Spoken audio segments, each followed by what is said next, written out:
It all comes down to this. 12 weeks of competition from 10 teams to 2. There have been ups and downs, triumphs and tragedies. Many incredible battles have been fought, and we have one yet ahead of us. With summer now in full swing, blue otters play and frolic in the streams and rivers of Summoner's Rift. But 5 of these otters swim apart ahead of the rest of romp. These 5 are about to become champions. Now, introducing your finalists. Our first contender was dominant in the round robin, and they secured a decisive 3-0 victory in the semifinals. They've been consistent all season. With their starting roster, they have never been defeated. They are the #1 seed, Conduit Gremlins. Towering over the top lane, the semifinals POG, always able to make a gigantic impact, June. Joining him, the man considered by many to be the strongest jungler in the league. He apologizes to no one, Ine Foimao. Leading the charge from the mid lane, he's got it right in the name, team captain and rank 1 mid, GVG #1. At ADC, Not So Dark is ready to show his opponents the light, and they better keep those eyes open because Maokai, master and standout support Vidyarthi is coming for him. For our other finalists this evening, their only losses in the round robin stage were to the Conduit Gremlins and to the Dynasty Celestials. The Celestials were defeated 3-1 by this team last week in the other semi-final, and now there's only one door left for them to open, one opponent that they have been unable to overcome, and one more chance to make it happen. Ladies and gentlemen, set your hearts ablaze for the #4 seed, Kai, in the top lane, wielding arcane power and looking for some more ingredients to add to his cauldron, Wak Warlock. From the shadows, a jungler whose appetite was not sated by the Celestials that he consumed last week, Soul Reaver. Marching down the mid lane, the most consistent member of this team that has consistently been near the top of the league. All rise for Socks to Thighs. At AD carry, a renowned pirate looking to secure some gremlin booty, Tortuga. And last but not least, his support, the team captain, the end for his enemies. It's BD. My name is Crewman44. I am joined by the banging Becky Rita for the finals. Becky, let's smash this cast. What do you say? I guess we go. I don't have anything else to say. I prepared nothing. I'm just here. Yeah, I'm just here for some good League of Legends. That's totally fine. The cheap entertainment, the cheaper, the better. And I think our players are ready to get into it. They've been hankering, fiending even, to start this draft. So, once we get the other R, they'll get rolling, and then we'll get to take a look at what our two teams have planned today. Obviously, one team is coming in here very much favored. The Gremlins, as you said, had a fantastic season so far. But on the other hand, Agni Kai already defeated one of their demons from the round robin last week. So, coming into this week, perhaps they could perform another miraculous victory, even in upset, even in this week. But we'll have to see what our two teams have brought to the table here on the new and improved League of Legends from the various item patches. They might have been enabled last week. They probably were.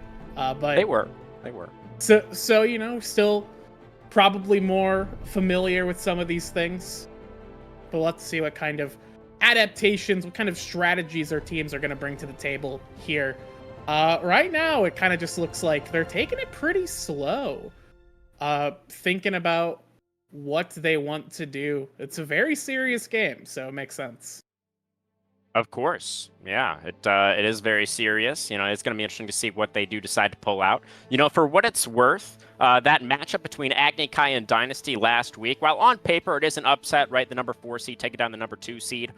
Those two teams, positions 2, 3, and 4 in the standings at the end of the season, were all incredibly close. I mean, Agni Kai and Dynasty were separated by only, I think, 3 points between them. They had the exact same match score at the end of the season. Both teams were 7-2. So while technically, yes, an upset, and Dynasty did get the better of Agni Kai in that round robin in the regular season, Agni Kai, I think plenty of people did predict them actually to win that match. I personally had Dynasty in my bracket, but Agni Kai definitely always had a decent chance of getting the victory there. But I do think that this matchup against the Gremlins is going to be a little bit more difficult, at least on paper. The Gremlins have just been that one step above everybody else this season.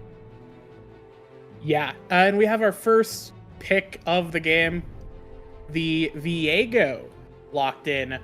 Probably going to be the jungle pick here for Pinay Foimal. Probably going to be that jungle pick there. We did actually see a Viego mid in Draft League a couple weeks ago. One of our mid laners busted out the Viego mid. I kind of don't expect it. I don't think we're going to see it. But, technically can happen. They did give him some moral support buffs to try and help him out in lane. So we'll have to see. Probably just gonna go jungle though, as we have the Volibear and Jinx getting picked up here. Jinx, one of the best AD carries on the patch, especially with those big crit items, has been one of the best AD carries for, I think, the entire season. The entirety of season 14, so that makes sense. And the Volibear, a good flex pick. Definitely.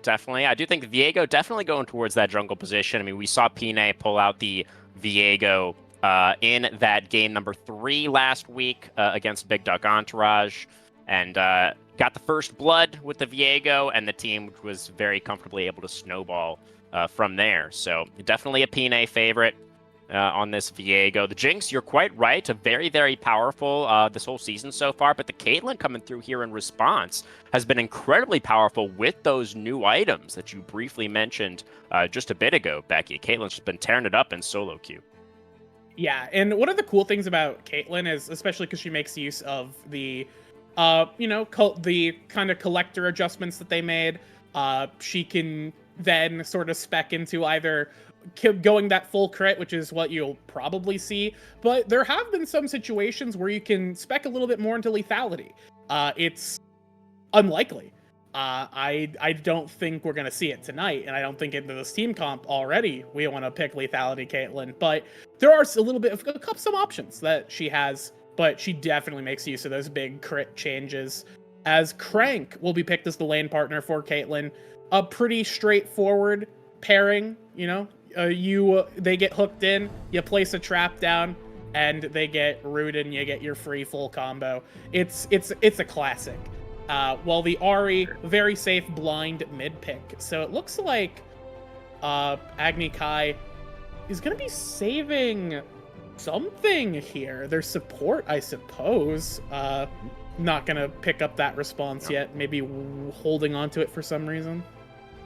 Yeah, I mean, I think the reason really is they just wanted to get their hands on this Ahri. I was actually pretty shocked, Becky, last week in the semifinals. I believe in both semifinals, the Ahri was entirely ignored, not picked or banned.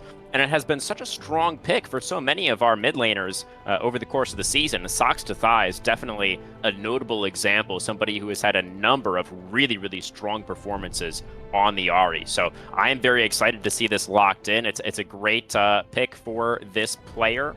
The synergy with the Volibear is definitely there as well.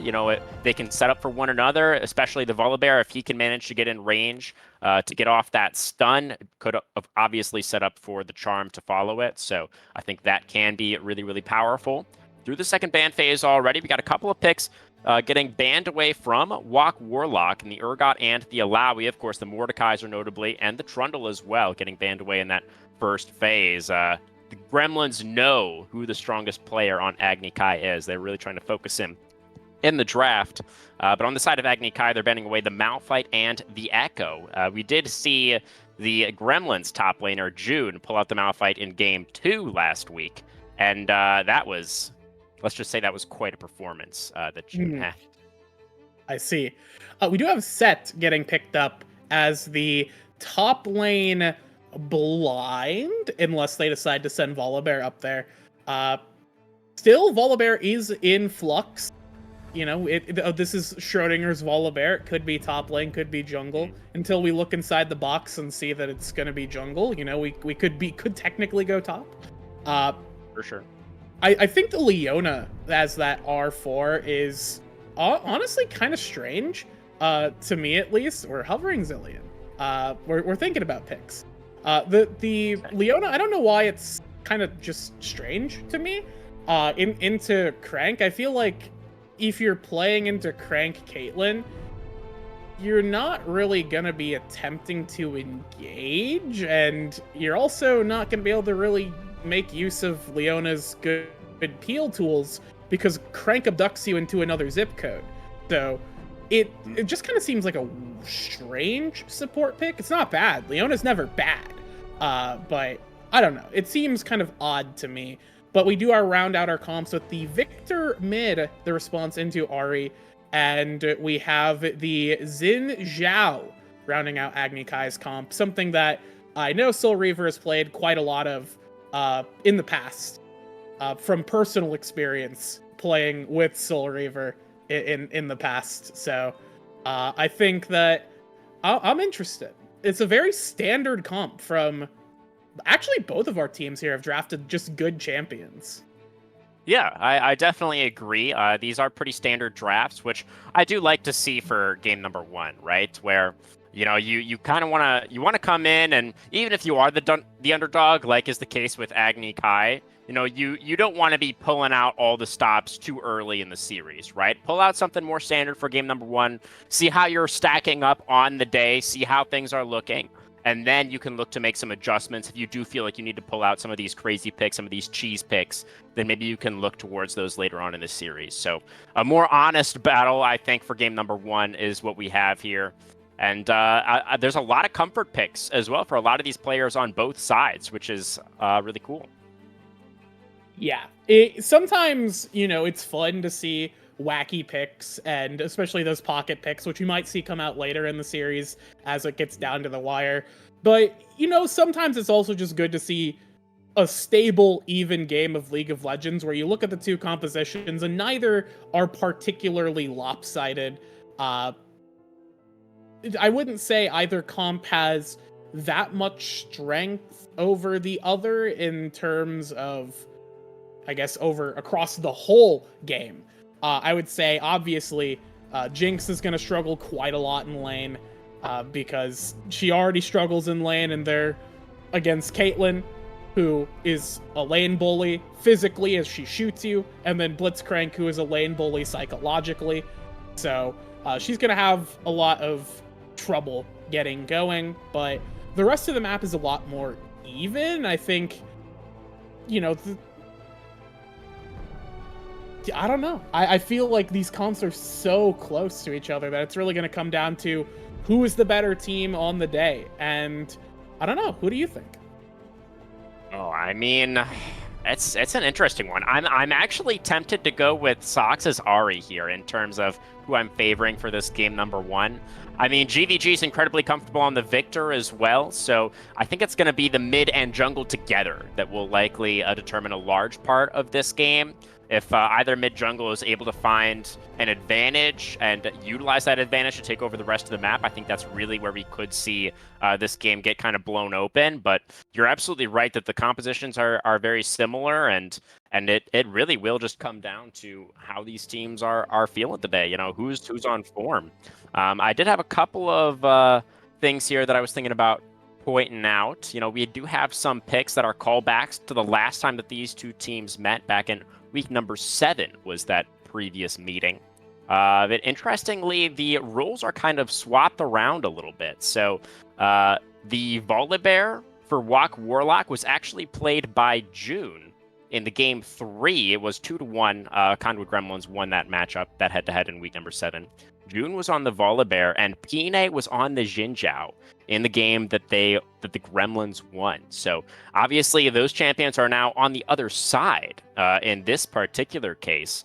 Tortuga did play the Jinx in game number 1 of that best of 3, but the side of Agni Kai did not win that game when Tortuga was on the Jinx. So just kind of interesting to note some parallels there, some things that are still in the meta that are getting picked once again. And Dark did also have a game on the Jinx in game number 2, but that was also a loss. So Jinx was 0-2 actually the last time that these two teams faced off.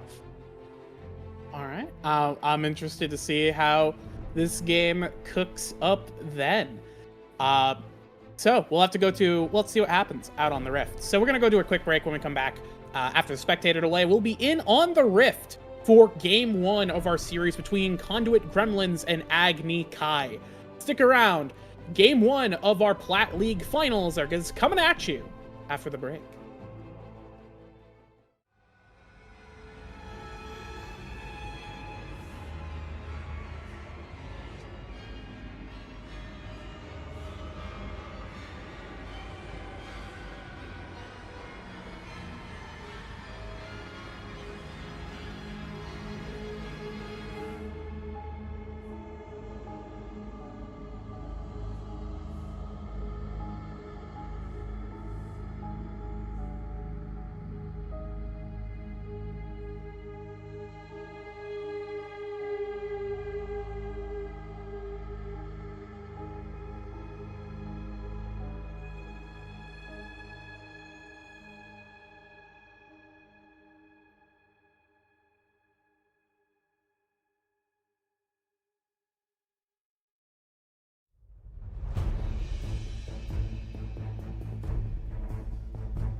Okay, folks, welcome to the Rift for our first game of the finals. Got the Conduit Gremlins on the blue side, Agni Kai on the red. As the higher seed, the Gremlins did have selection, so they did select the blue side here for this first game, and Vidyarthi moving in. No. Does find the rocket grab, pulls in no. Sox, who does immediately have to flash away. The Ari will survive, but Sox starting out this one without the flash. That was the most free hook I've ever seen. That was just like depressing. That wasn't even like a real invade. Crank was just like walking in for fun and then found Ari. So, I guess it was a real invade. It worked. You always take that. I think At the very least, I would say this is kind of a low impact flash. Relatively speaking. By the time Viego or Crank Rome are able to make the most of it, it'll probably be back up. And it looks like Ari did take the Cosmic Insight, so that's going to be up even faster. So it could be worse. There have been worse flashes blown. At the very least, it's more of just like an annoyance that you had to blow it at this early stage of the game. Yeah, definitely the case, Sorry.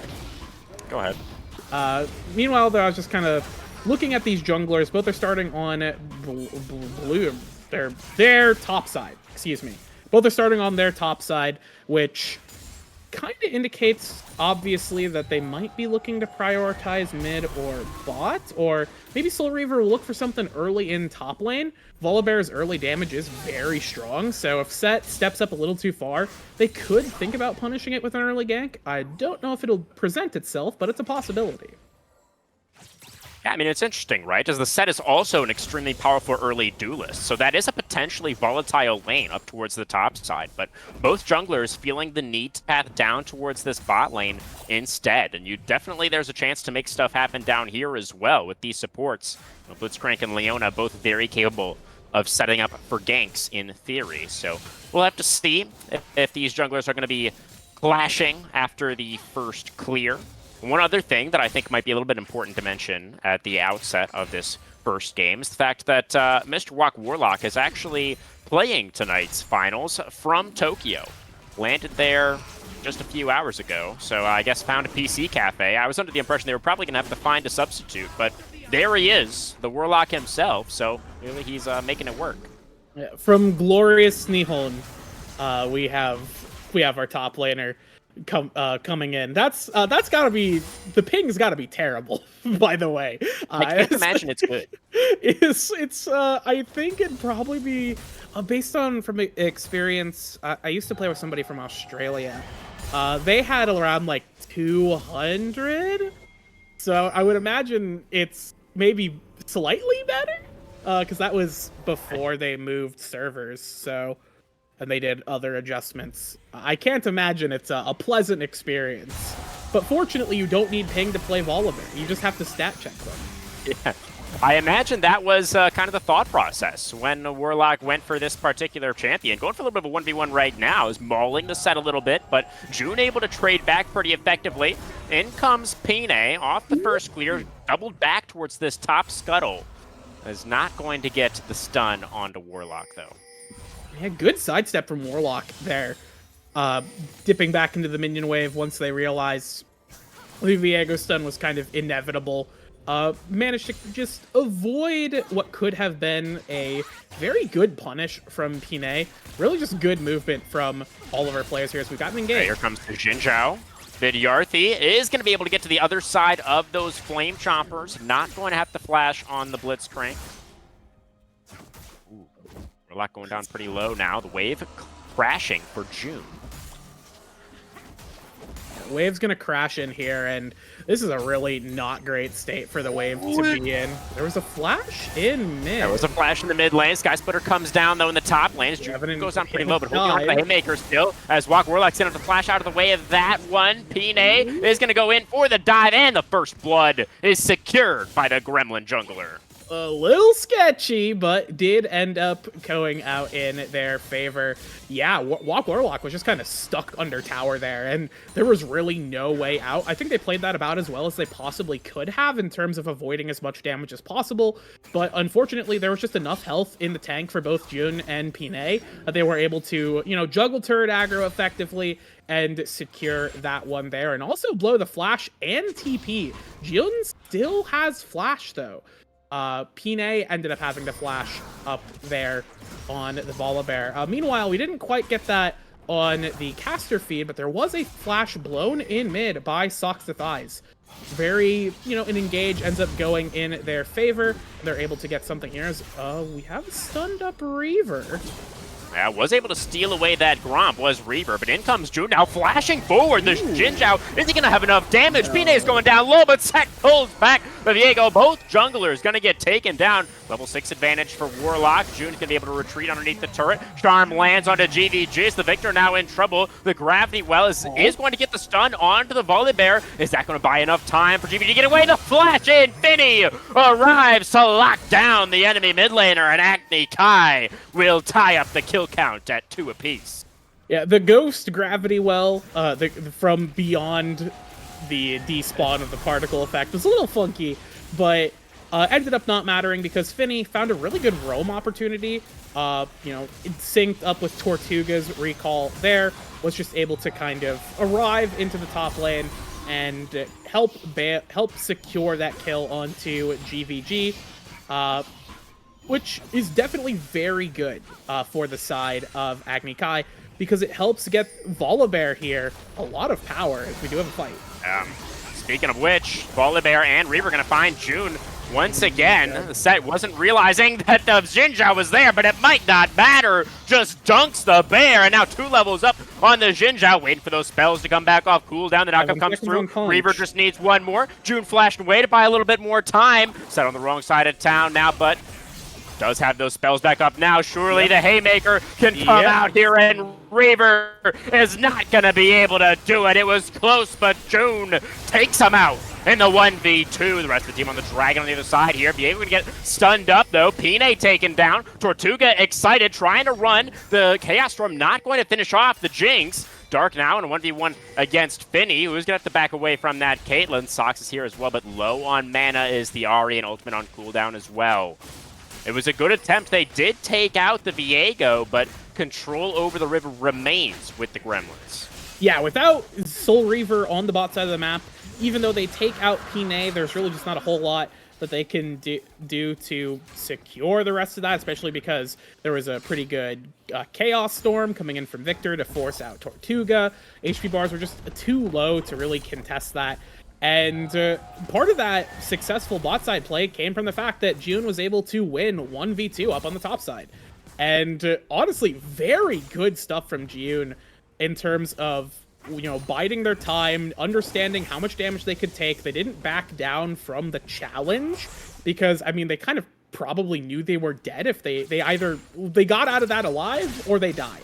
So they waited as long as they needed to get all of their buttons back up, spaced properly to get the max range on the pullback into the Haymaker, into a hook. No flash for the rocket grab. That's going to be Jinx locked up. Is only level 5 still. Tortuga. Dark coming in there with the auto text. Peacemaker is flashed away from. Caitlyn also going down low. Is going to connect the 90 caliber net. Is she going to be able to get it back in range for the headshot, though? The ace in the hole blocked by Finny. Tortuga still able to stand and hit for now. Leona going back in on top of the Caitlyn. The Eclipse going to go down. So another from the Blitzcrank is still going to be the kill as both 80 carries go down, and Soul Reaver moves in to clean it up. A 2 for 1. Oh, it's a 2 for 2 actually, as the Leona also went down at the end of that one.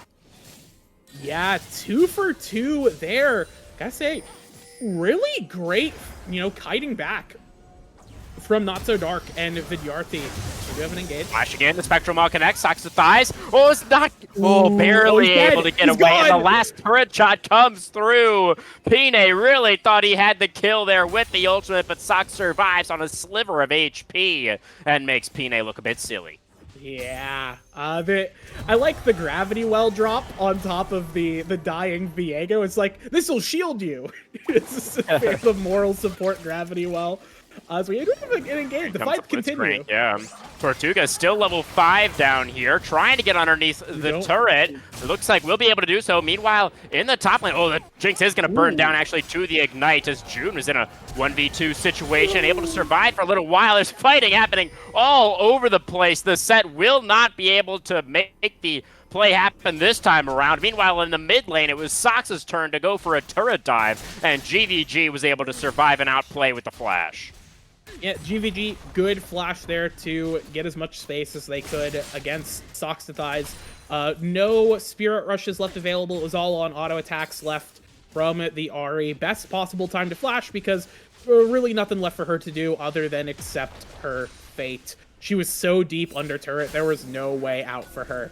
So good just kiting back from GVG there. On the top side there, a good punish on to Jiun, who is just a little bit too far forward. Hook. A very scary hook. It's a heart attack hook right there. You land that one, and you kind of just randomly get a kill. You maybe lose a grub, but who cares? They're going to get the 3-3. So both teams getting a round of grubbins for themselves as Not So Dark is going to discover there's a Leona in the brush. Wait, do they know? I was like, huh. Wait. What happened to my bullet? Wait. The Flare Flare's not going to land. You're going to flash in there for the stun. So the 90 caliber net to create a little bit more space. Another stun comes up for Finny. That means the Zap is going to land. Dark running out of HP underneath the turret here. No ultimate for the Jinx. Might not matter. No! Right. Oh, they delve too greedily, Becky, and too deep. And darkness takes them. That was terrible. Oh, geez. So, the dive is respectable. Obviously not so dark. I don't know what they were doing after their ace in the hole got stopped by Leona. They were like, oh, well, I wonder what happened. It must have hit like a wall or something. And they just walked into the Leona in the brush. That could have gone terribly. But it didn't, because they had, I believe they had their first item. Do you have another card? Okay, I didn't quite catch who got the Scuttle Crab there, but Reaver is going to get knocked up. Does pop the Crescent card. That extra bit of durability, and Sox with the collapse means there's nowhere for GVG to go. Vidyarthi on the run now. Does have the W back off cooldown. Dodges away from the Zenith Blade. So make a Death Rocket, not quite enough damage, but Sox getting in there with the Spirit Rush. Doesn't have any more charges on it. Vidyarthi on a single-digit HP, able to survive. Now Pina going to move in here. Has to be careful, though. Doesn't have the mid laner. GVG still in the Death Chamber, and is not going to be able to move in too greedily, as that is going to be Dark stunned up by the Solar Flare, but did have the Cleanse to get away from that one. Pina now going to get knocked up by the Q3. Oh no, the Herald Path actually giving the Viego enough movement speed to get away from that one. Will be able to survive, but I don't think he's going to be able to get back in here to contest the Dragon. Could be wrong. Viego on 50% HP. Not going to get stunned up there by the Leona. In comes Soul Reaver and the rest of the gang. Oh, indeed, you're right. June teleporting in behind them. The Blast Code in, looking for Tortuga. Oh, this poor Jinx. The Showstopper into a bullet. Oh, that was just ruthless. As they take down Tortuga, and then Reaver overextended in the river. Man, Agni Kai just getting picked apart there. A beautiful teleport from June. Yeah, that was... In my mind, like, I saw, like, it. Obviously you see that and you're like, oh, the flank opportunity. They're all there. We're going to see a showstopper of legend. And then they just took the blast plant over the wall. And in my head, I'm like, okay, that's not how the script goes. And then I realized that they knew that absolutely nobody was on Jinx there. That she had no backup. So it was just an easy pickoff for them. And once she falls, it's just really easy for the rest of the Gremlins to clean it up. They secured vision. They took out enough players to secure the second Drake of the game, as we are now looking down an Infernal Rift here, and a potential Infernal Drake for Caitlyn and especially Victor is going to be very painful if they're able to get this soul. Absolutely right, Becky. The interesting thing about this Agni Kai roster is they have been so much about their solo lanes, right? Sox to Thighs and Walk Warlock both have pretty convincing cases at being the best mid and top laner, respectively, in the entire league. They've just been so strong, as Tortuga is going to be able to get the first brick down here with the assistance of Finny. But I feel like this Agni Kai squad at no point in the season has really been that proficient at playing around their AD carry. Yeah, no, it's not showing up right now, as we do have an engage. Finny goes in here, lands the Solar Flare onto GVG. Tortuga able to get out a good amount of damage here. Ace in the hole comes out only onto the Leona. Reaver flashes in. Victor flashes away. The Herald did get taken on the other side of the map. Vidyarthi now trying to make their way out of this one. Getting hit by the Charm, though. That should be a kill. Onto the Blitzcrank. It's going to be Jinx that picks it up. Reaver going back in underneath the turret, able to take down GVG. Dark able to get away there with the 90 caliber. And at the turret shot again. Oh, that inner turret has just been the bane of Agni Kai's existence this game. Yeah, geez. The water bending from this blue turret is insurmountable right here for poor Tortuga. Yeah, that turret was just, it was hitting for so long, it was furious. It was going to one-shot somebody. And unfortunately, as they were just running away from that turret there, Jinx was the unlucky soul to be last targeted, last to leave that turret range, and they got shot to death. So, getting one back there on to Not So Dark. This Caitlyn is so strong. Almost on that, the Infinity Edge with the Collector. That's so much extra crit damage. These headshots are going to obliterate people, and more importantly, any of these combos off of the traps or the 90 caliber nets, they are going to be lethal. Onto pretty much anyone. Leona, I think, is going to be tanky enough to survive. Volibear probably has enough HP to not instantly die. But the rest of them, if you don't have a Crescent Guard, you're doomed. So they're going to have to be very careful playing around this Caitlyn. That's going to... Being afraid of Caitlyn traps is one of the worst places to be in, because you have to start taking very horrendous paths into most objectives.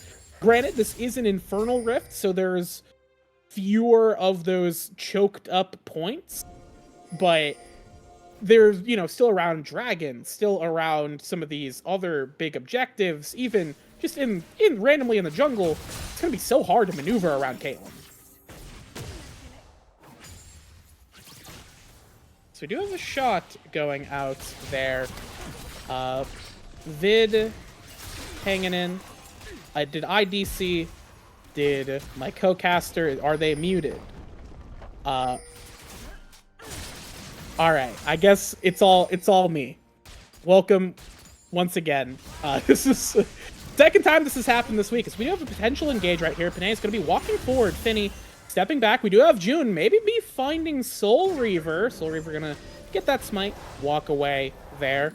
Picking up something. Soul Reaver having definitely has the best scoreline, but also still kind of struggling compared to the Viego. Just in terms of levels, down in EXP, is up in gold, but that doesn't really mean a whole lot, because Viego's levels are extremely important. Once he gets those leveled up ultimates, he's able to execute, he's able to go blasting, he's able to start cleaning up fights, and Xin Zhao's gonna plateau a lot harder than that is. We do have to fight up here. June is going to try and trade back with the Haymaker right now. We got a slam dunk from Warlock, who's going to flash over the wall, stunning up June. They're on their lonesome, but 1v4, you can't win that one even in the pit, as June will fall. A good catch, and from the side of Agni Kai, as they're going to look to pressure this topside turret. They're going to sack this Drake. It's going to go over to the side of Viego. Gremlins, yeah. Yeah, the Gremlins. I think I am back now. I don't know what happened there. Computer just kind of shit itself for a second. Sorry about that. That's all right. Welcome back. Thank you, thank you. But yeah, I mean, they just taken the Gremlins, had just taken the mid-tier one right before that, and surely Agni Kai knew that the Dragon was going to be next on the list of targets there for the Gremlins. So just predicting that, I think, and feeling like they weren't really in a position to contest. They did find the cross map up there towards the top side. They took down June, I believe, right? And did get that tier 1. So got a little bit of gold back for themselves, but up against this Infernal Soul point now is such a dangerous position to be in. Yeah, it's very risky, but I actually don't think it's a bad idea. Because of where they are right now, their Jinx is going to be one of their big power points going into the later stages of the game. It's all going to be about Jinx, and it's going to be how much Ahri can get done on a good flank. And that requires items. Unfortunately, Jinx is very much struggling right now. Almost 3k gold down on their lane opponent. So that's they're very much just behind the curve. They need this extra time. They were not going to be able to win a fight around Drake. If they tried to contest, they would have lost. So don't bother. It gets you soul point. It gets them soul point, which is kind of scary, but very scary. As long as you're able to kind of close that gap in terms of items or hit a break point, you could be in a better spot. But Walk Warlock might not be in a good spot. Okay, they're going to dip away. All right. No, I mean, nope, nothing to exploit. GVG just took half his HP from the Baron, so didn't actually want to opt in for the fight there. Just going to be a little bit of just petting the bear a little bit, you know? Just give him a nice little pet. Yeah, he's very friendly. An armored bear. They go for the flicker blades on the ball there, interestingly. You're going there? Is this crack you smoke? What's going on right now? I mean, I guess it makes sense because Transcendence is so good, just in general, and it helps Volibear, just in general, everything he needs is just off of his abilities. He's able to stat check you more efficiently because he gets tankier from shields. He gets more bites out. He's able to, get his Q back up and get potentially more stuns in a fight. It's not a bad idea. It's weird. It's very weird looking, but I trust. I actually think that this is kind of cooking. I kind of like it. Yeah. I mean, it's definitely an interesting choice. There's no doubt about that. The major downside, obviously, of the Flicker Blades is that it gives 0 defensive stats. As GVG is going to get rushed on spiritually by Socks to Thighs. Going to get charmed up as well. Soul Reaver flashing in there. Oh my god, that Victor damage. GVG is just assassinated the Ahri in the 1v2. Reaver able to clean up the enemy mid, though, so 1-for-1 so far, as June and Volibear both teleported in for this one. The Showstopper, the Stormbringer to follow. Slow health bars. June goes down next. It is going to be Dark, though, coming in on to Caitlyn with the damage. The double kill over to Dark, and Pine able to help clean that one up. It looked okay at the start for Agni Kai, but the fact that GVG was able to get that first kill onto Socks before anybody else even got there meant that the rest of the team, once they arrived, were able to turn things around. Yeah, definitely a great fight there. Very, obviously the start was a little bit sketchy, but in the end they managed to pull it back around, and I think that came from just the fact that they were in a better position. Their AD carry was able to get to the fight before Jinx was. And hooked in Tortuga. Is he ignited? No, he's fine. No. Tortuga able to get that kill. Second of the game for Jinx. And Vidyarthi, I don't know if Vidyarthi necessarily had to die there, but it's fine. They did get the Baron. Did June get the Baron buff as well? Does Set have that one? Let me click the button. He does not.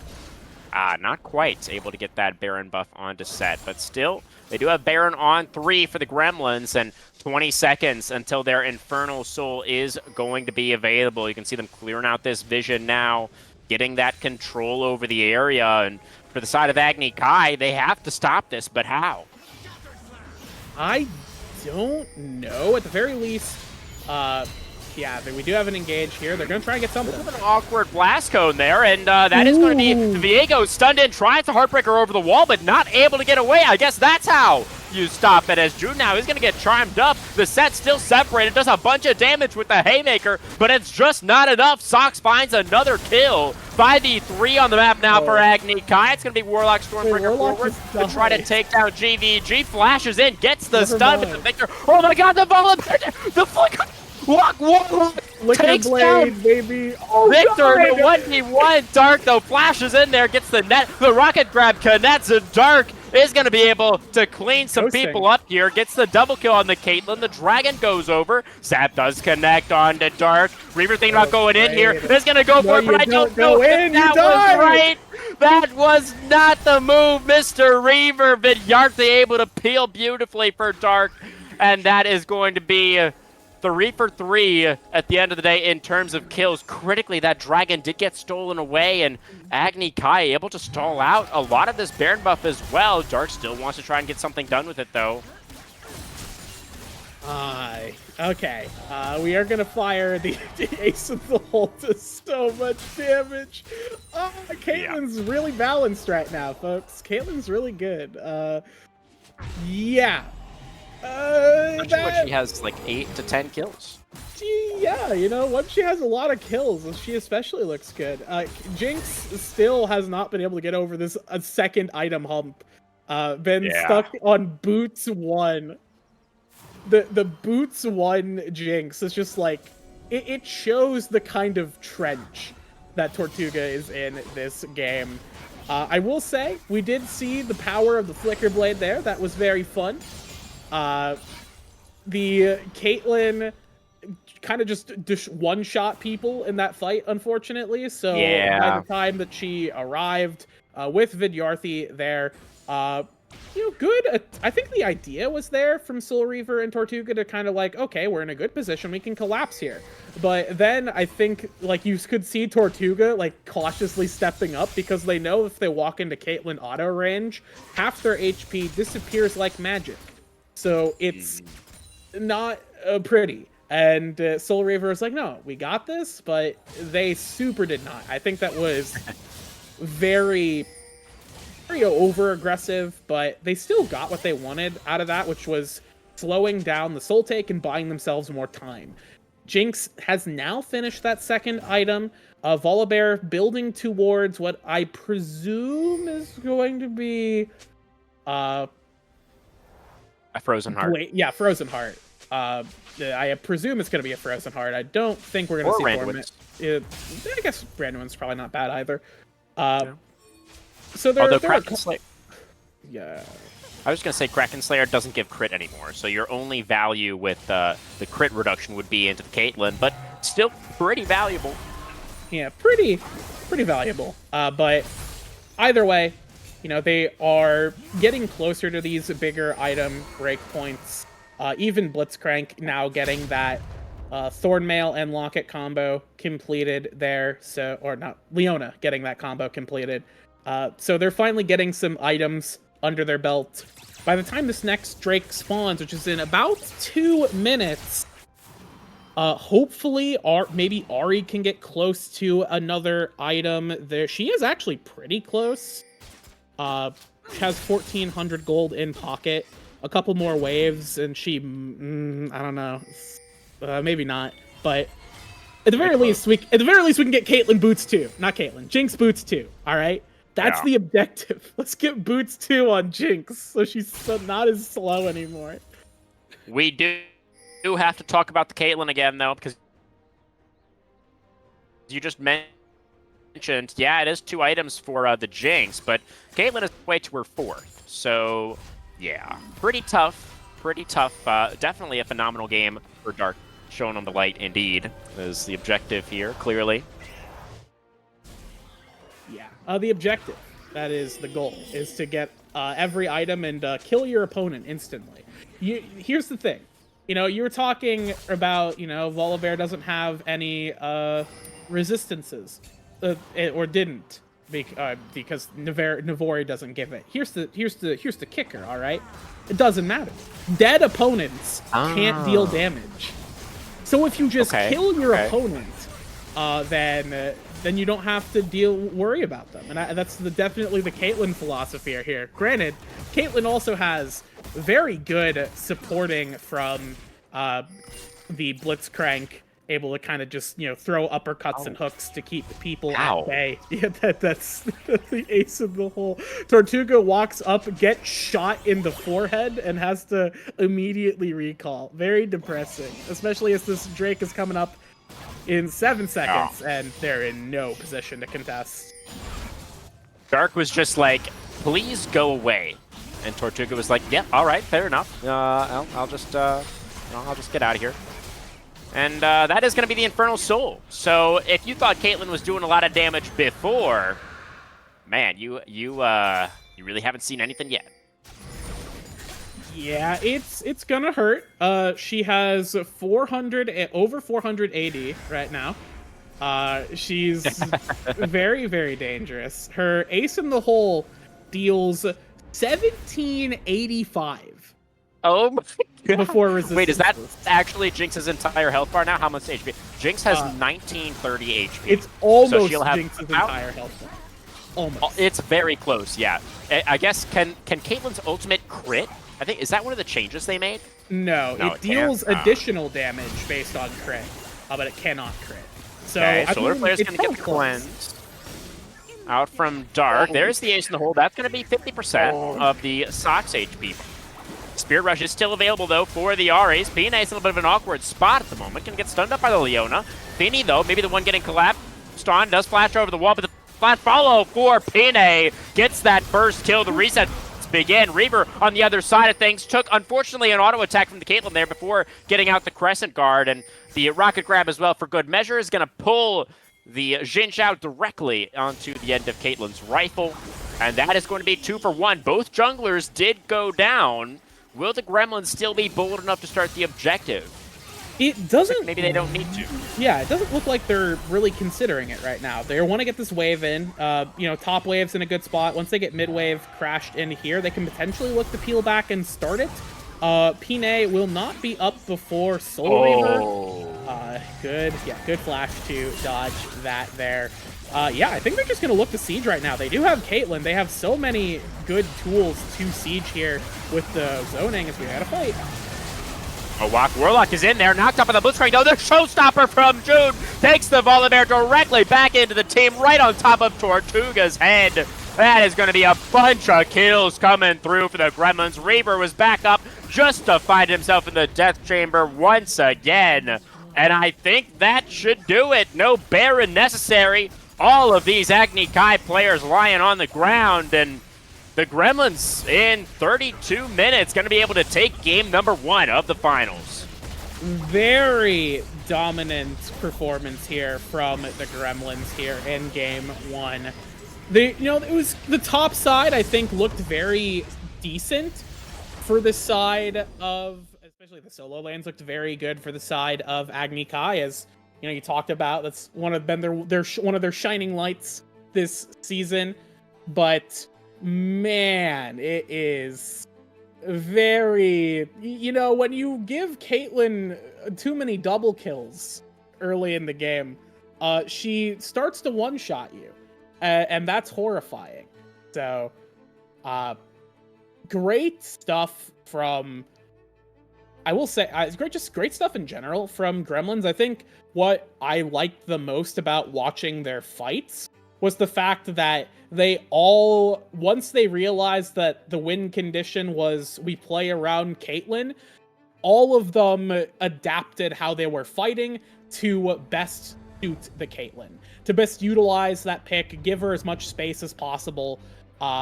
You did still have June. I think June going for that engage at the end of the game where they just randomly got 2 kills. It was like, oh, I forgot that you're like a good player. What's going on here? That was a cool moment from June. Good laning from June as well. Good stuff on the set.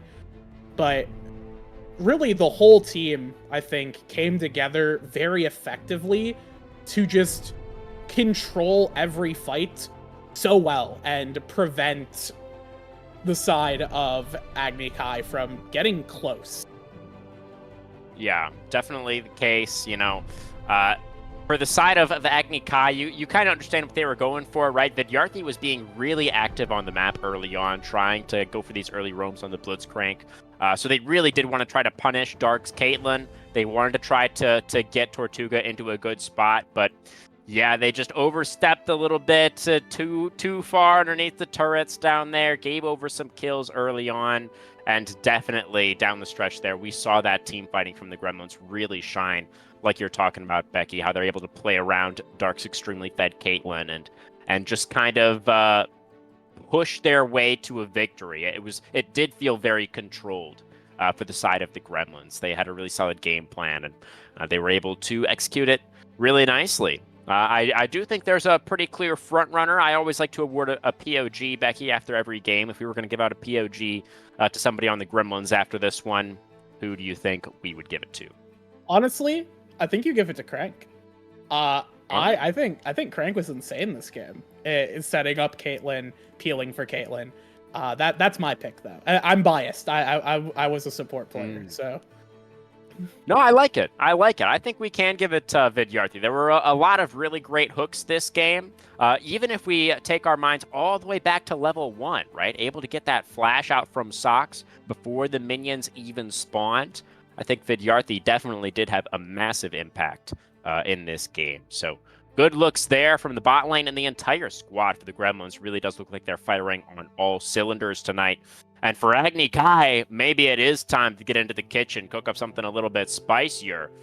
Because despite, some pretty solid performances from the solo laners here in this first game, they were not even close to being able to get this one over the finish line. So we'll see what they can bounce back with, guys. A short break, and then game number 2.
Alrighty, folks, welcome back to the Season 11 Finals. Agni Kai's losers of Game 1 have decided to move on over to the blue side. For this second game, they have also promised us in the client chat they are cooking up something interesting. Becky, what do you think they might have in store? Well, I think that anything is possible. Okay. I think that at this point, they probably are going to look to see what they can't flex around with their solo laners.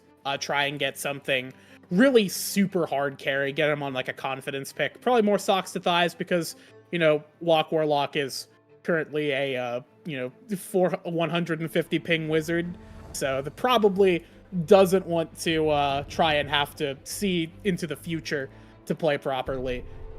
So, maybe get something good for socks to thighs who perform very well in game one, and try and really just dominate through these strong solo lanes. I would like to see that. Definitely, I think the banning of the Caitlyn was a smart idea. If you're not planning on picking it, don't give it over. It's very good. Yeah, definitely. I think the Caitlyn ban, like you say, very worthwhile. A number of things are left open this time around, specifically the Way and the Brand were two picks that the side of Agni went for in game number 1. They are going to pick away the Brand, so they have this on the B1 now. I believe this is a favorite of Finny, actually, if I'm not mistaken. I could be mistaken. I mean, it's thematic, right? That they pick a firebender for their team. So I will say I like the Brand, and I think especially right now with the power of the Fallen Ashes and the double burn build, you can get away with putting Brand in a whole bunch of different lanes. I think he's potentially literally a pentaflex right now. I don't think you want to put him everywhere. You probably want to keep him either jungle or support, maybe mid if you have a good matchup for him. But I don't think Soul Reaver plays the Brand, so I imagine it's either going to go to mid or to Finny. As we do have the Jhin will get picked up with the Zac. No, with the Zyra. Jhin Zyra, one of my favorite bot lane duos, personally. The two just complement each other so well. So I like to see that. Yeah, definitely. Dark did have a game on the Jhin. The Gremlin 80 carry played a game on the Jhin, the last head-to-head between these two teams. That was game number 3, and Dark went 16-1-7 on the Jhin. So pretty good on this pick. And Vidyarthi had the Zyra alongside, actually, Becky, in that game as well. 2-4-14 for Vidyarthi on the Zyra. So this is clearly a bot lane that the Gremlins are very comfortable with and have used to great success in the past. And we're going to see Tortuga on the Ashe. So this is actually something that Tortuga's had a good amount of success with as well. It looks like in game 1 last week against Dynasty, Tortuga had a 10-0-9 Ashe game.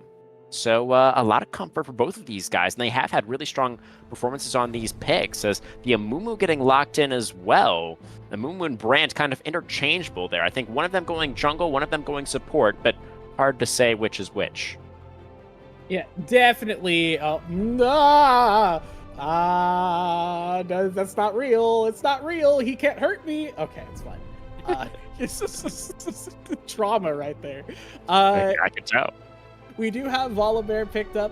Volibear honestly looked pretty decent in game 1, despite the fact that the set really was able to stat check super hard, and the build was funky. I did do some research. The research has been completed. You do actually go Quickblade. There have been some one tricks that have been going Roa into Quickblade, and I think we saw in that 1v1 where Volibear was at 100 HP and then 700 HP instantly and killed their opponent. Like, that looked pretty good. The fact that they dropped to 100 HP was a little sketchy, but that's fine. You only need 1 HP if you're killing someone. That's right. You don't need, as long as you don't drop to 0, that's all that matters. So right now I like where the Agni Kai team is going in terms of getting out just good picks with good buttons. We've locked Brand into the support role here with the Amumu, although I guess it could be Amumu support, Brand jungle. Again, Soul Reaver's not played Brand much, so I kind of doubt that. But I like their buttons. I like the lockdown, and I like the follow-up that comes with it. They're setting up for a very good team fight composition. Meanwhile, Conduit, pulling out a lot of utility and a lot of control tools with the Zyra and the Jhin, just controlling points, controlling those objectives like we saw them do with the Caitlyn in game 1. Bans coming down, a lot of mid lane targeted, both GVG and Soxathies losing so many picks here. So I'm wondering what these players are ready to bring out. What gets blinded? It's going to be our mid lane Seraph. We're going to get our counter pick in. I guess it could be jungle or flex top once again, lane. yeah. Yeah, so we do have a flex. They don't want to reveal the flex. They want to save it. I think that's a good strategy. Interesting that the Gremlins are leaving open the Ahri, banning away the Cassio and the Fizz instead. They're just not worried about the Ahri at all. I thought, Sox had a reasonably good game on the Ahri. It just wasn't enough because of the lead that the side of the Gremlins were able to get in other parts of the map. But in the end, it is going to be the way. So this is definitely another big comfort pick for GVG. We've seen him pop off on this a number of times this season, including in the playoffs. So definitely a strong pick there. And now we see what Sox's response is going to be and what we're going to see for Warlock this game in the top lane. Irelia is going to be locked in here. That is very exciting. Do you think that's going mid or top? It could. We're going to probably figure that out pretty quick. We are. Going mid or top. I think it's actually not. I don't think it's that bad in a way. No shot. I do like the Irelia as a potential mid laner here. I think that Hui has enough windows of opportunity for you to dive in on him that you're going to find those windows of opportunity to cut him up. And that's going to give Irelia so much space to dominate this lane. And I think especially when we had the very even matchup in lane in game 1, Soxathies was super dominant. So I think, well, not super dominant, pretty good. Definitely was winning lane more than losing it, aside from when they died to turret randomly. So I think with a matchup that can snowball super hard in their favor, I really like that conceptually. The Aatrox, scratching my head a little bit at that, but it's probably fine. 150 ping Aatrox, I trust it. Fine. Yeah, why not? Why wouldn't you trust it? So let's see. Warlock Aatrox stats. Let me see here. Last split. Oh, never mind. Yeah, that win rate's not it. So maybe he's just practiced the Aatrox a lot more recently. But I think that. Sorry. I was gonna say I feel like one of the Japanese top laners was known for being pretty good on Aatrox, so maybe they're like channeling that energy. Since they're in Tokyo. Like one of the LJL top laners? Yeah, one of the LJL tops, I think, was well known for their Aatrox. So, maybe they've got that. They're channeling it. Okay. Yeah, could be. I do think that with the double AD solo lanes here, that does make the brand jungle extremely likely. I think as the sole AP threat, you want that extra gold income on the brand. So that would make the most sense to me. And Finny did have a game on the Amumu last week against the Celestials as well. Was 7-5-19 on the support Amumu. So definitely can work well. I think it's actually a pretty nice pairing with the Ashe also. I mean, Ashe can slow them up, right, and make it easier to land those bandage tosses. So I think that can work out pretty nicely. You have the CC chains with the Enchanted Crystal Arrow as well. And I also like a lot, Becky, what you were saying about putting Sox on this sort of more aggressive carry option. I mean, the Ahri is great, right? But the Ahri is really more about moving around the map, getting mid-prio, and being able to affect other parts of the map and facilitate the rest of your team, right? But I think if Agni Kaya are going to get a win here, if they're going to challenge the Gremlins, I think a lot of that weight is going to have to fall on Sox's shoulders in terms of just that carry aspect, in terms of doing the damage. I think it is going to come down to Sox. So in that context, I do like this pick as well. Yeah. So as we wait for our players to, reveal their hands in terms of where these potential picks are going, if we're going to see the Amumu jungle, or we're going to see Finny back on that Amumu, as you were talking about, or if that's going to be Soul Reaver on the Amumu.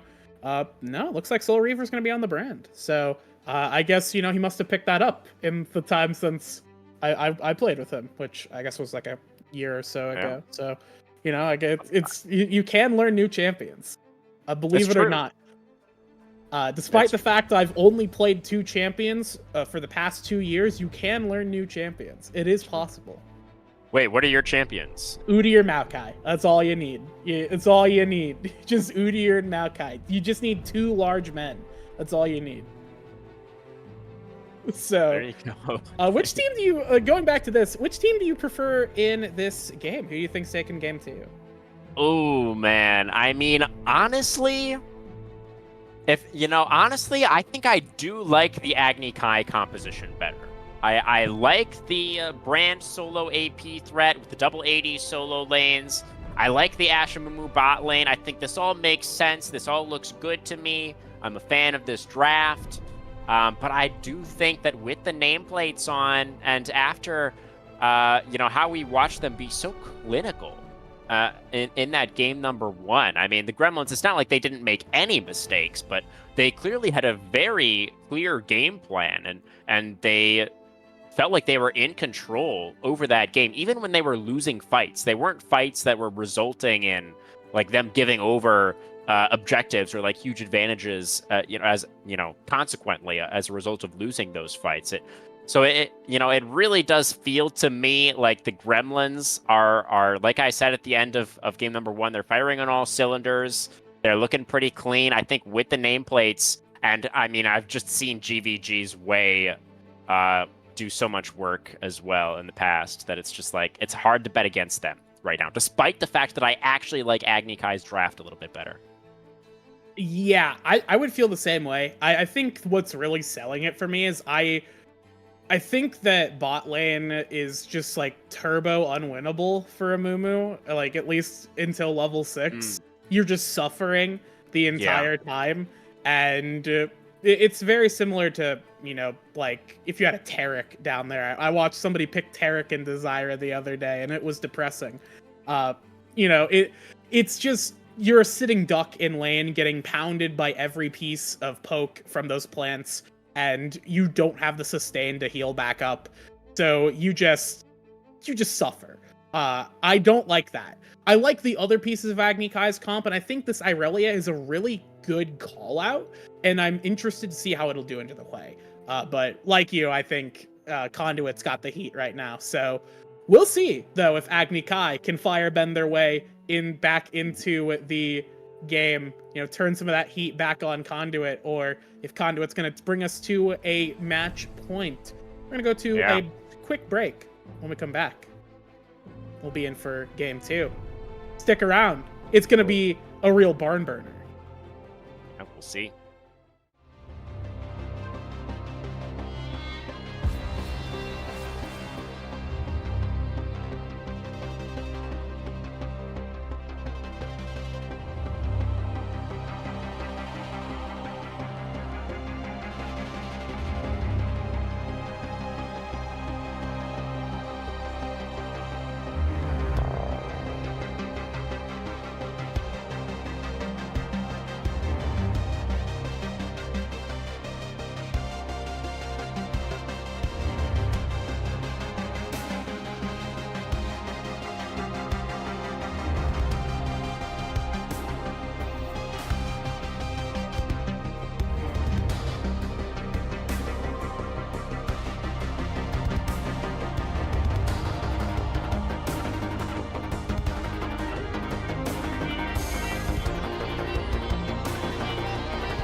When feels like calm and wind stands still, run home, run home. As the crows make night of the fading sun, hide now. Hide now.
All right, on to the Rift we go for game number 2. Agni Kai on the blue side this time around. We've got the Conduit Gremlins taking some positions on the red side.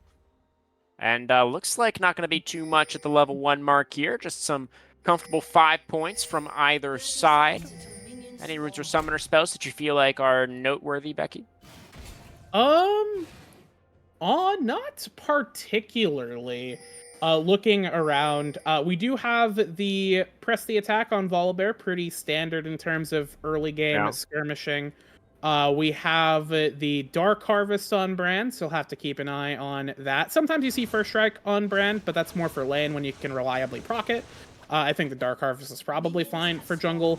I haven't done a lot of jungle brand. I like the pick. I love brand. He's one of my favorite champs, but has been, a bit since I've played it in the jungle. I think Dark Harvest is probably fine.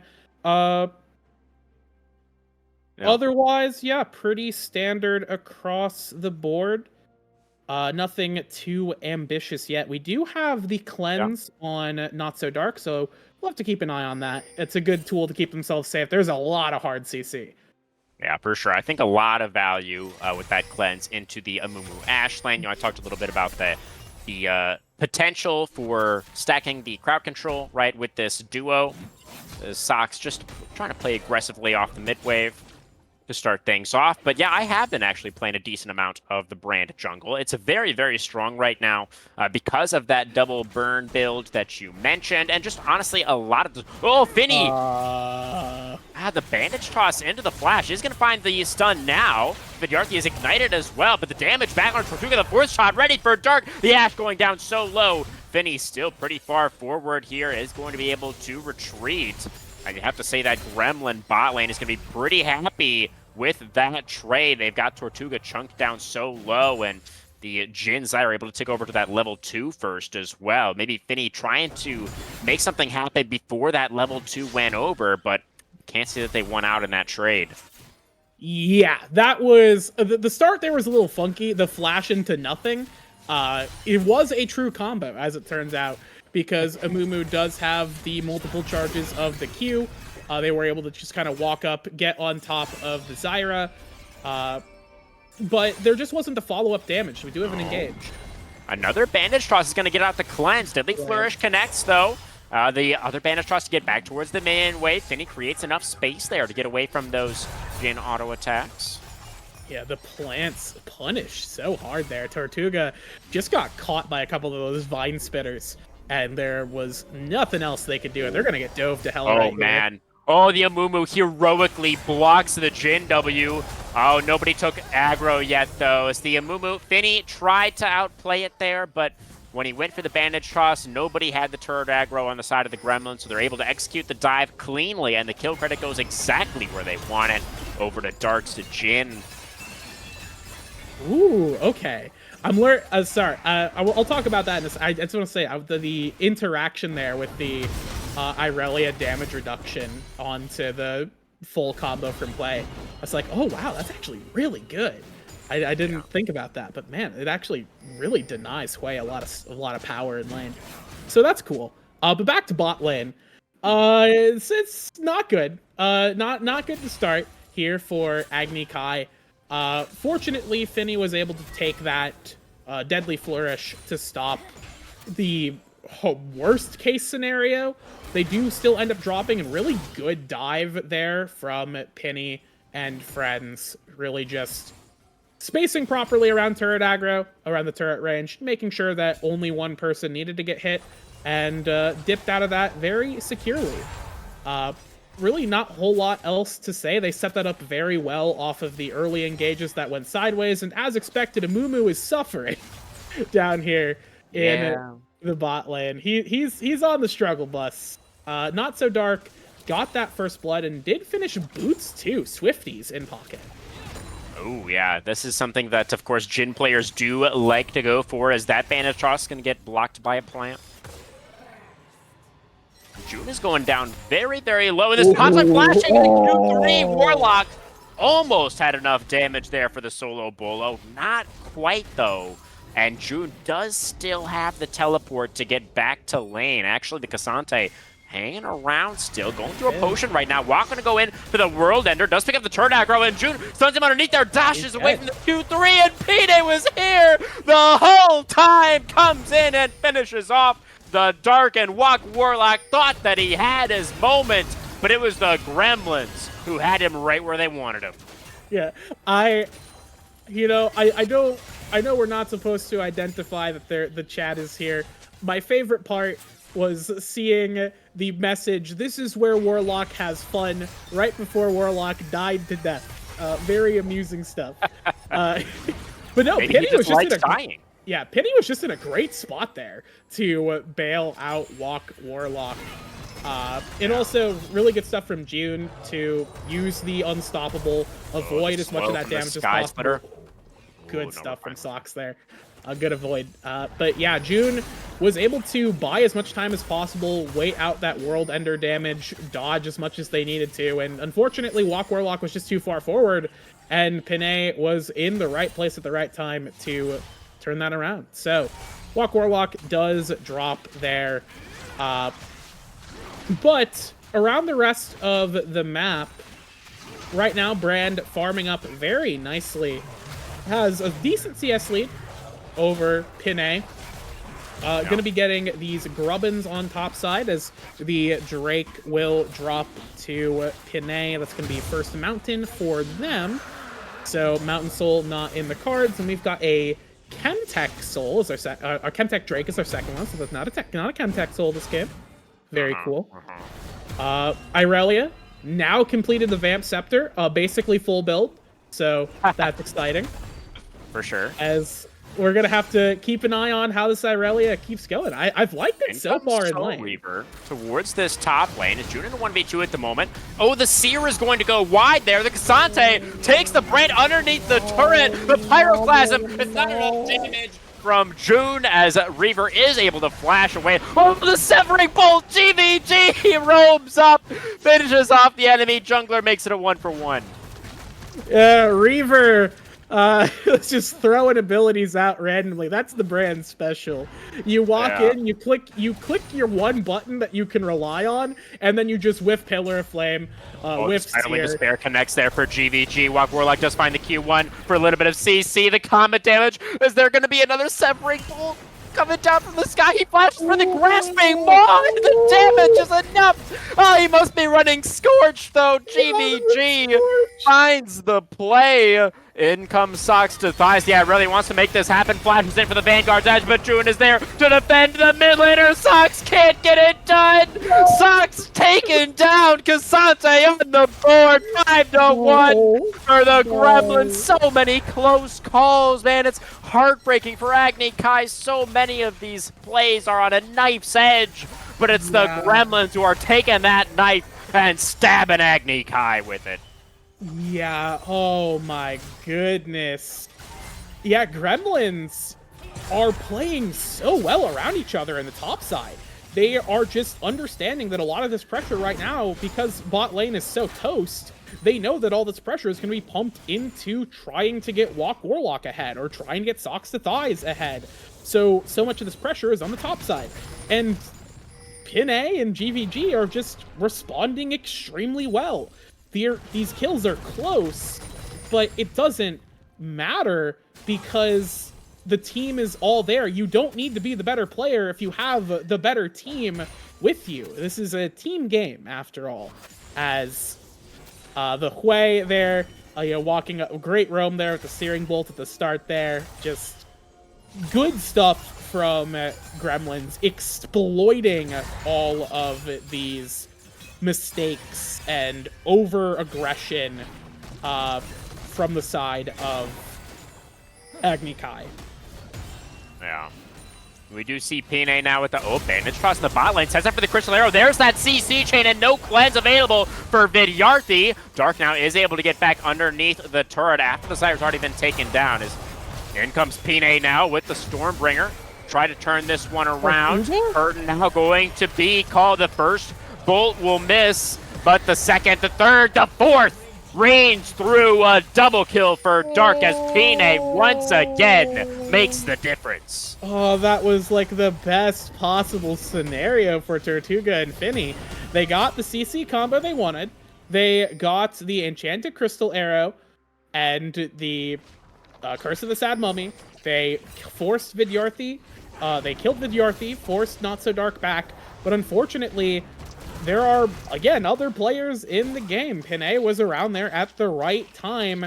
Came down to turn that one around. I think what was kind of bizarre there was Tortuga stepping up aggressively with a Volibear next to them.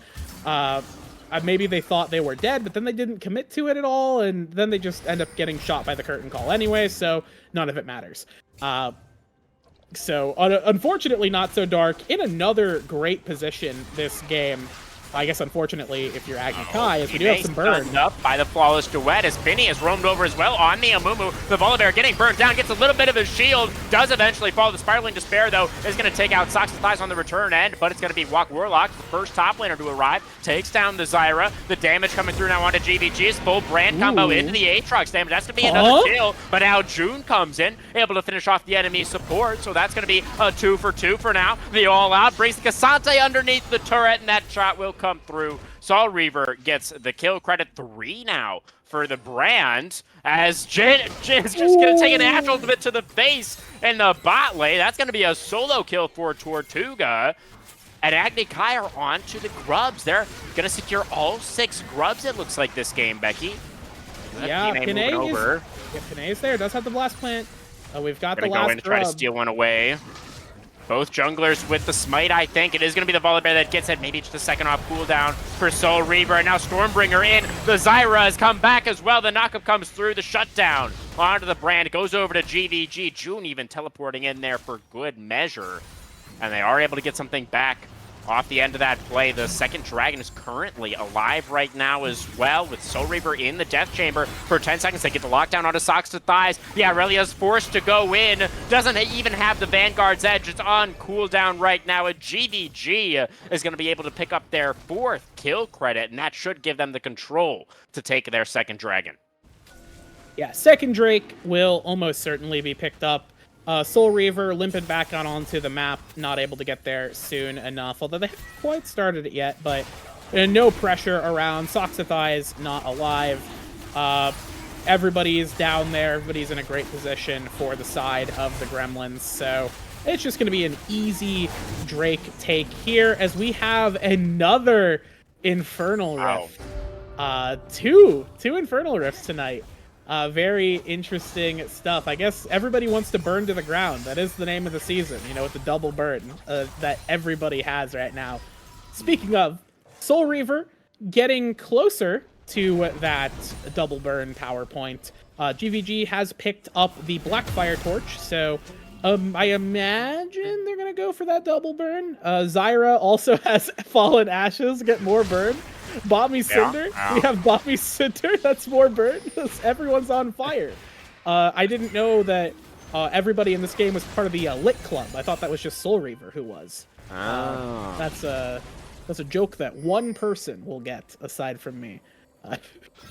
Well, shout out to that one person. Either way,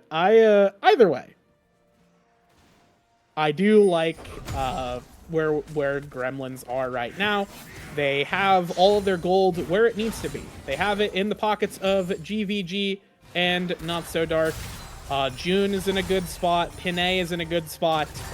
They're doing a good job distributing the wealth, which is nice to see. But it is gonna be still a little sketchy because these fights can go sideways super quickly. If Tortuga and Finny and Soul Reaver land all their buttons at the same time, it is going to be disastrous. They can easily kill people. GVG's gonna die. That bandage toss, though, is not going to land. It's not going to matter. As the Curse of the Sad Mummy comes through, it looked a little bit silly, but they are going to be able to take down GVG. A nice arrow from Tortuga.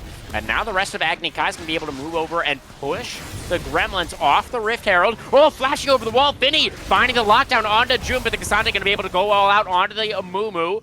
Pine now helping to peel away for the top laner. Finny's all out of bandages to toss. So that will be the end of the play. Herald did go over to the side of Agni Kai. So another objective for them. Now we do see Vidyarthi moving over. Potential punish here onto Walk Warlock. They weren't expecting the Zyra to be here. The Stranglethorns come out. The knockup is there, and Walk Warlock's going down. Number 2 for Pine. Yeah, Pine walking up there. Walk Warlock just a little bit too far forward without any good reason to be. They were obviously trying to push Jin in, but they kind of should have assumed that Vidyarthi was just on top side, probably still up there. Soul Reaver's gonna get the kill here. Flashing in, yeah, he is. There's that burn damage from the Blackfire Torch. It's such a massive spike for the brand, especially this first item. Yeah, the Blackfire Torch is so good. It gives you immediate damage rather than the percent health damage that brand usually has. It's not a tank buster item. They'll still gonna pick up the Leandries though, because we are double burning as expected on the brand here. Otherwise, looking around the map as we have a bit of a lull state. Next Drake's up in a minute 30. The side of the Gremlins are setting up around for that. Meanwhile, Walk Warlock still on the side lane. Socks to thighs. Still, trying to farm up here. Does have that Blade of the Ruin King completed, so that's full build part 2. Now not so dark, maybe in a dark spot. Oh, sidesteps the Seer, barely out of range of that Bandage Toss. Will still have to flash away. Get away from that collapse that was coming through. Curtain Call opened up now. Finny potentially in trouble. There's just too much CC. The Amumu cannot get away. And Dark can be able to pick up kill at number 4 there. So unfortunately, the Jin not allowed to get any more kills this game. I guess if he ends on a multiple of 4, I guess it's still fine. Yeah.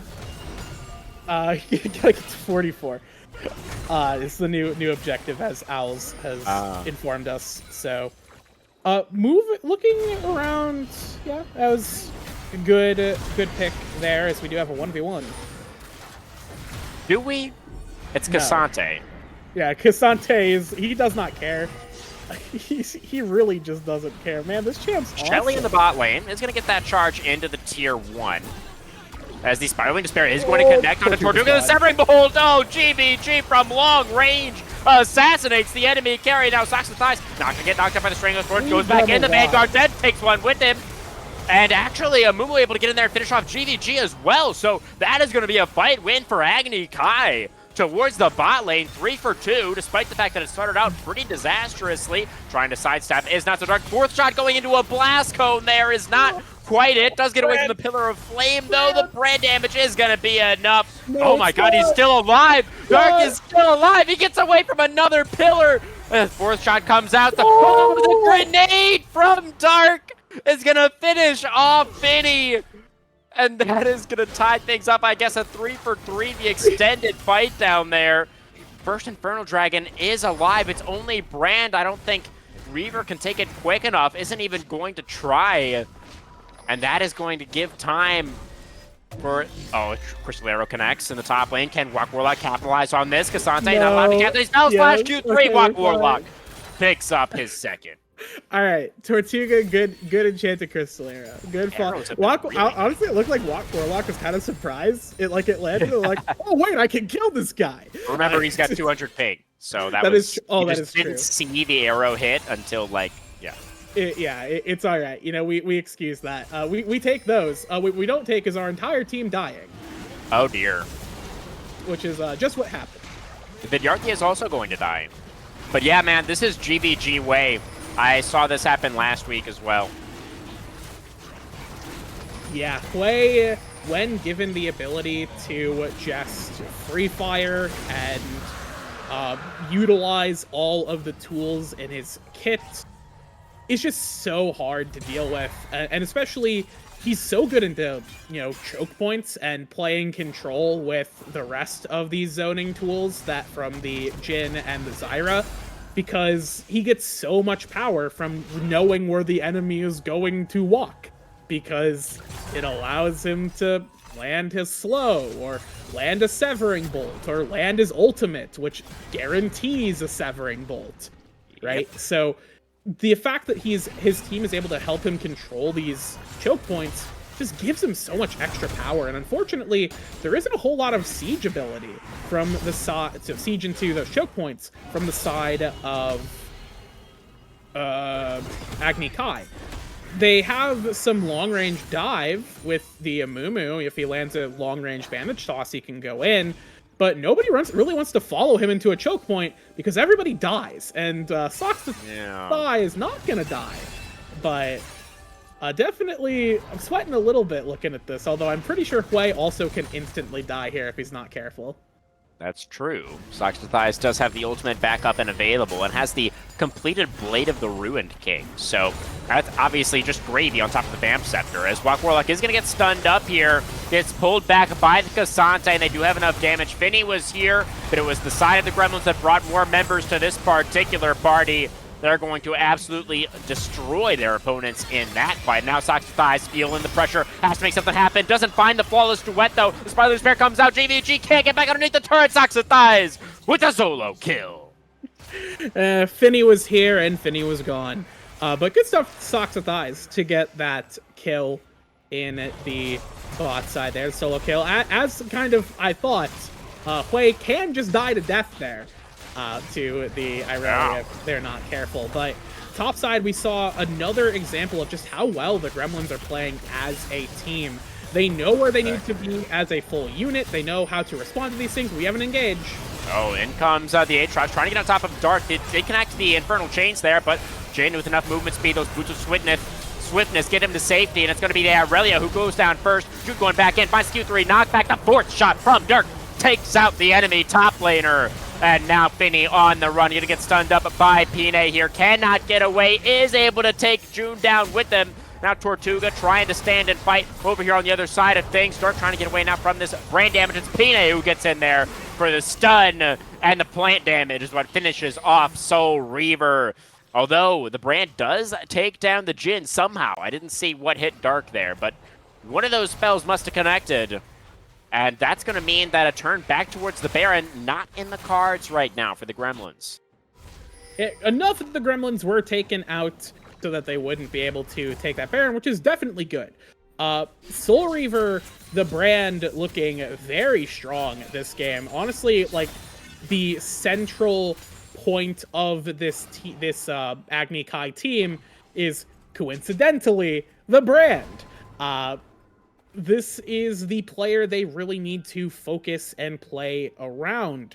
They need to make sure he's able to get into fights, throw out his abilities, and even if he dies in the process, as long as he's able to get his full combo and get his passive onto at least 2 guys, they get blown into smithereens. A squishy can get melted by the full brand combo. So it's just a matter of doing that. As Socks to Thighs, okay, double flash there.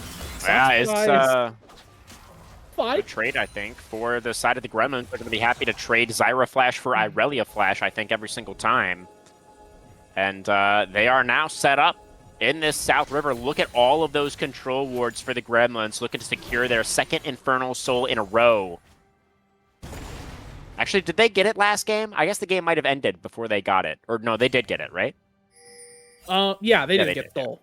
They did get it because we saw the Caitlyn get a million attack damage. Yeah. So they did get Soul last game, and they're looking like they're going to get Soul this game. 30 seconds. So the one person who can stop the Gremlins from getting Soul is Soul, of course. Who has greater Soul in this game? We need some Soul food. But yeah, right now, June has the advantage with the TP, and the HP bar on Finny is already so low. That Amumu is going to be super useless. They are going to click their 2 buttons and die instantly. But that might be all they need to do, as long as Brand can, again, as long as Brand gets out full combo. That's all you need, but he might die here. Oh, the Enchant Crystal Arrow is not going to land. It's the full Zyra combo onto the Brand that finishes off Reaver. Socks immediately going to get annihilated afterwards, and now Finney's slowed up, taken down by the Jin bullets. The fourth shot's not going to land, but Tortuga's still going to get run down by the bear. Ladies, if you had to choose between a man and a bear, I'd go with the man on this one. Pine is terrifying. I don't know. The bear looking pretty good. Bear making me feel some kind of way. Although I am an Udyr player, so you know, that's. Oh, okay, I'm sorry. It's a ram now. It's not a bear. I thought he was a homeless man. I mean, he always has been, but oh. The stance is no longer a bear stance. It's right. Yeah, but it's all right. What's important here is that once again the Gremlins have claimed everything they've wanted. They've taken advantage of every choke point. They've secured the objectives, and I think importantly there is they found Soul Reaver at the start of that fight. We did see the Pyroclasm get thrown, but it was just into nobody. So there were no bounces, no passives getting procced, and without those passives procced on to Soul Reaver, it is, or off of Soul Reaver, there's nothing. There's not a whole lot of damage. The Ashe is just not able to actually free hit in this game without getting killed by, you know, the amount of tools that are just poking her out.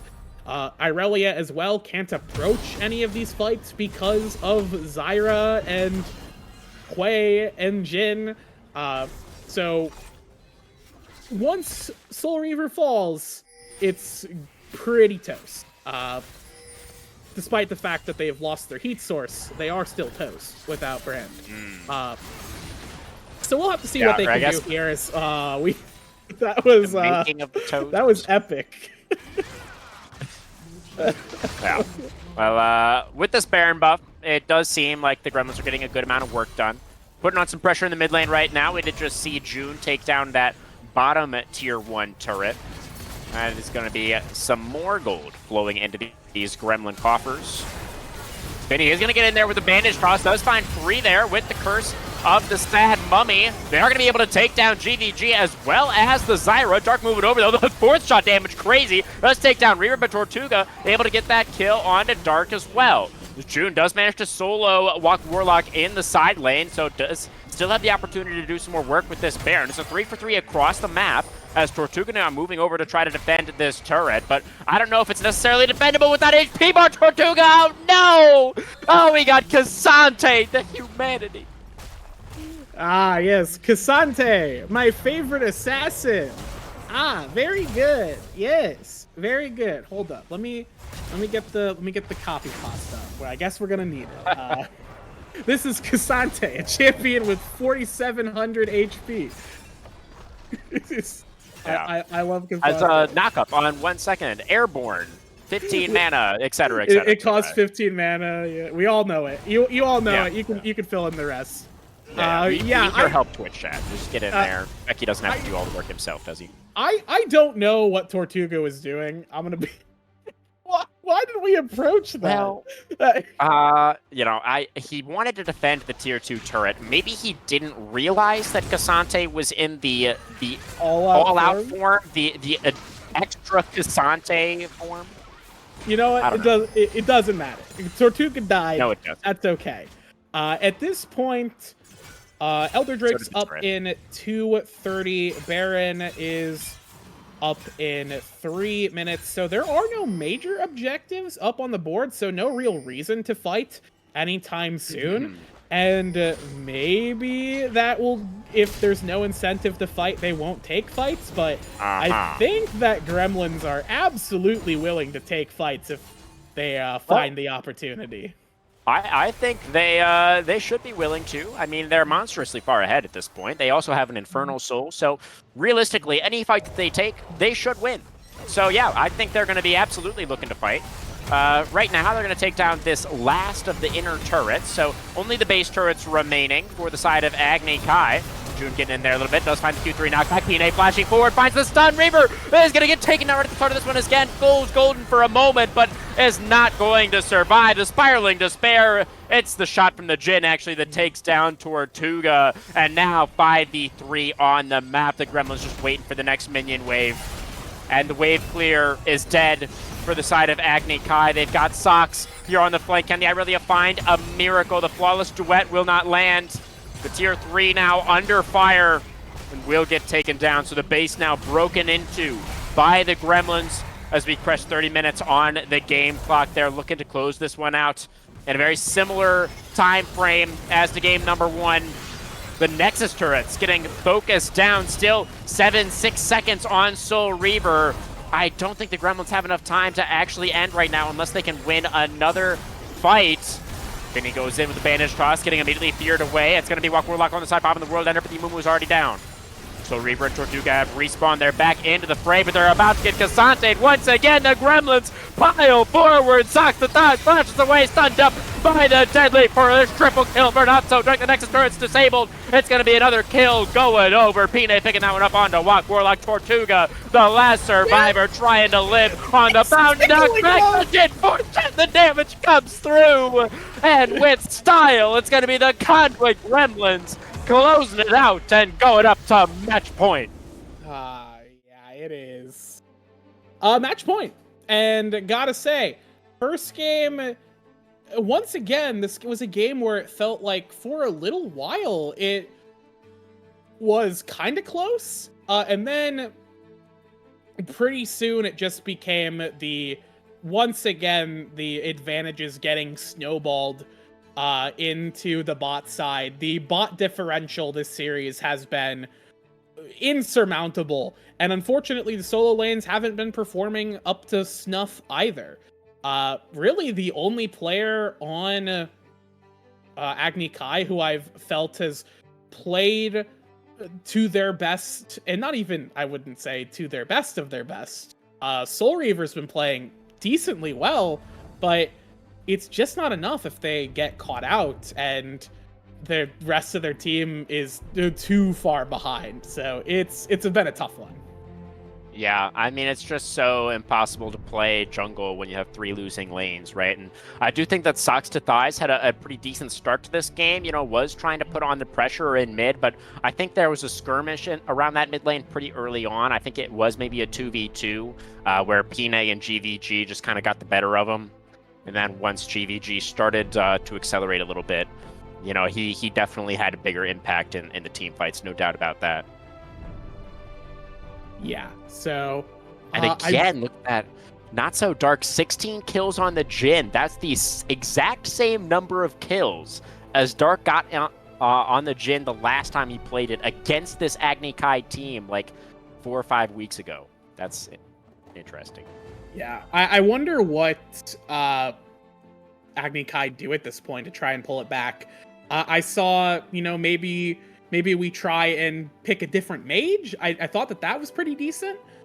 Maybe if we don't go for the Brand, maybe we go for the Karthus or the Lilia or something. Maybe we, try and get... I don't think the Aatrox was the play in the top lane. Go back on that, more reliable pick that you don't need good ping to play. Just try and match him with a good base damage tank. But I don't know. It just seems so tough at this point. And it's one of the tough parts about being at a 2-game disadvantage is now you have to try and figure out, how do we not just claw back 1 game, but 3 games? So I don't know if they can do it. But I do think this is the part where they got to start putting the pedal to the metal and throw something at the wall. I mean, they've been able to do it once this season. That one win that Agni Kai was able to get in that Week 7 matchup in the round robin was Walk Warlock was on the Urgot. Was a 9-0-1 in that game on the Urgot. So maybe we try that. I don't know. I mean, probably go back to red side, maybe try and get a counter pick again. I don't know. We'll just have to wait and see what the side of Agni Kai is going to decide to go for. We always knew that this was going to be a tough battle for them tonight, and I think now we can all see exactly why it was going to be so difficult. Because again, this Conduit Gremlins roster, once they have the lead, once they have the advantage, for one, they're so aware of that, of when they are in a good position, and they are just so good at pushing the pace of the game as well. Once they have that lead, they're just able to really accelerate the game and play around each other really well in the team fights as well. We've been seeing that consistently tonight. But let's really quick award another POG, Becky. Who are we looking towards on the Gremlins this time around?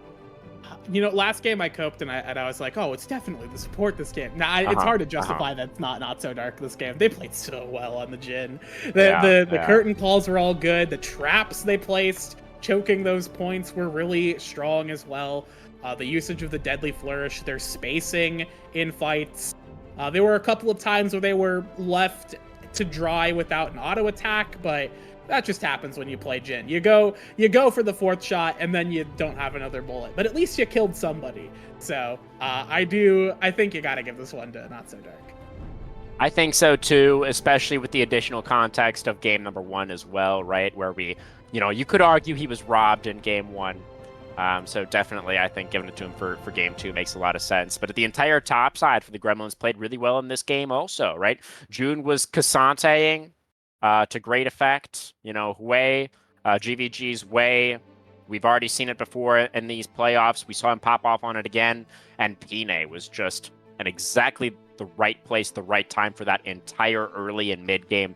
22 assists on the Volibear. I do believe has the highest KP on the team. It's very close. I think he beat both Dark and Vidyarthi by only 1 KP. But yeah, credit to Pine for that one. But we'll go to another short break, guys, and hopefully Agni Kai are going to be able to find some way to get themselves into this series. We'll see, guys. Don't go anywhere.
All right, guys, welcome back. We are jumping straight into this Game 3 draft. We're already through the first ban phase. Trundle, Mordekaiser, Urgot, all target bans towards Mr. Warlock.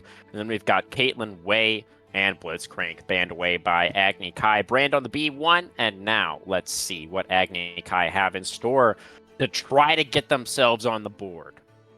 Yeah, the bad manners pick the champion that your opponent played last game and beat them with it. You know, that's the real humiliation play, as we have Tortuga picking up the Jhin, you know, picking the champion just got beat with because they're overpowered. You know, that's the other play. Because, oh man, they beat me. That means the champ must be the best right now. So already things looking pretty decent. I wonder what they're gonna pick with it. Not gonna go for their support yet. They're gonna lock in the Nocturne, hold on to that support. I think they probably go through with it they probably do go through with the support in round 1. Zyra's still open. That was obviously Vidyarthi's preferred pairing alongside the Jhin. Yeah.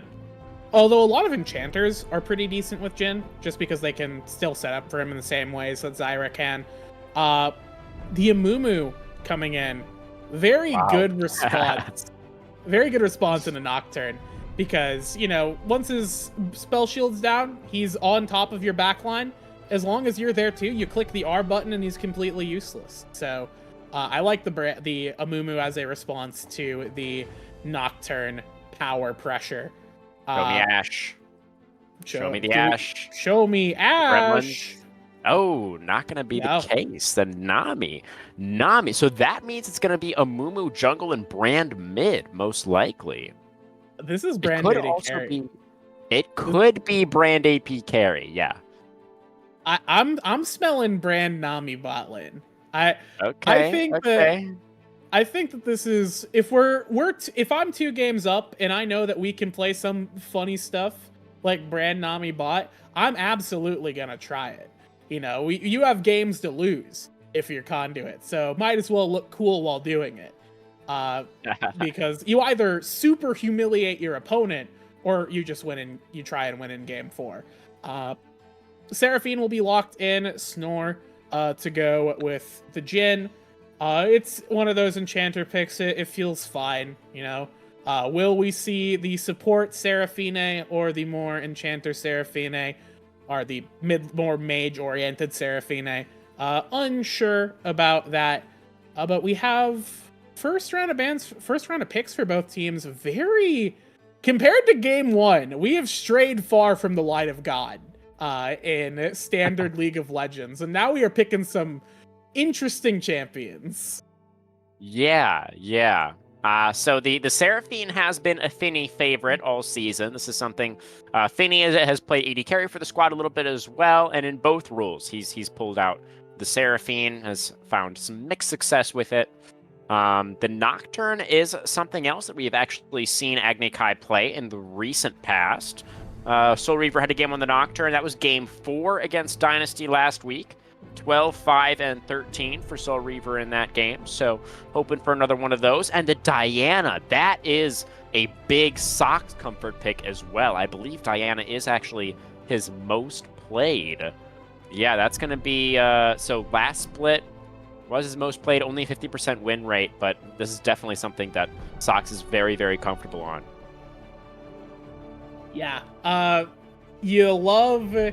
Diana is definitely one of those, like, the fate of the world is on the line. You gotta pick me Diana. And I think, you know, we came into the series with these 2 players being 2 of the best solo laners, if not the best solo laners in the Plat division. So, fate of the world, you give your carry mid laner Diana. I think that is a great power move, and I'm excited to see how they perform on it.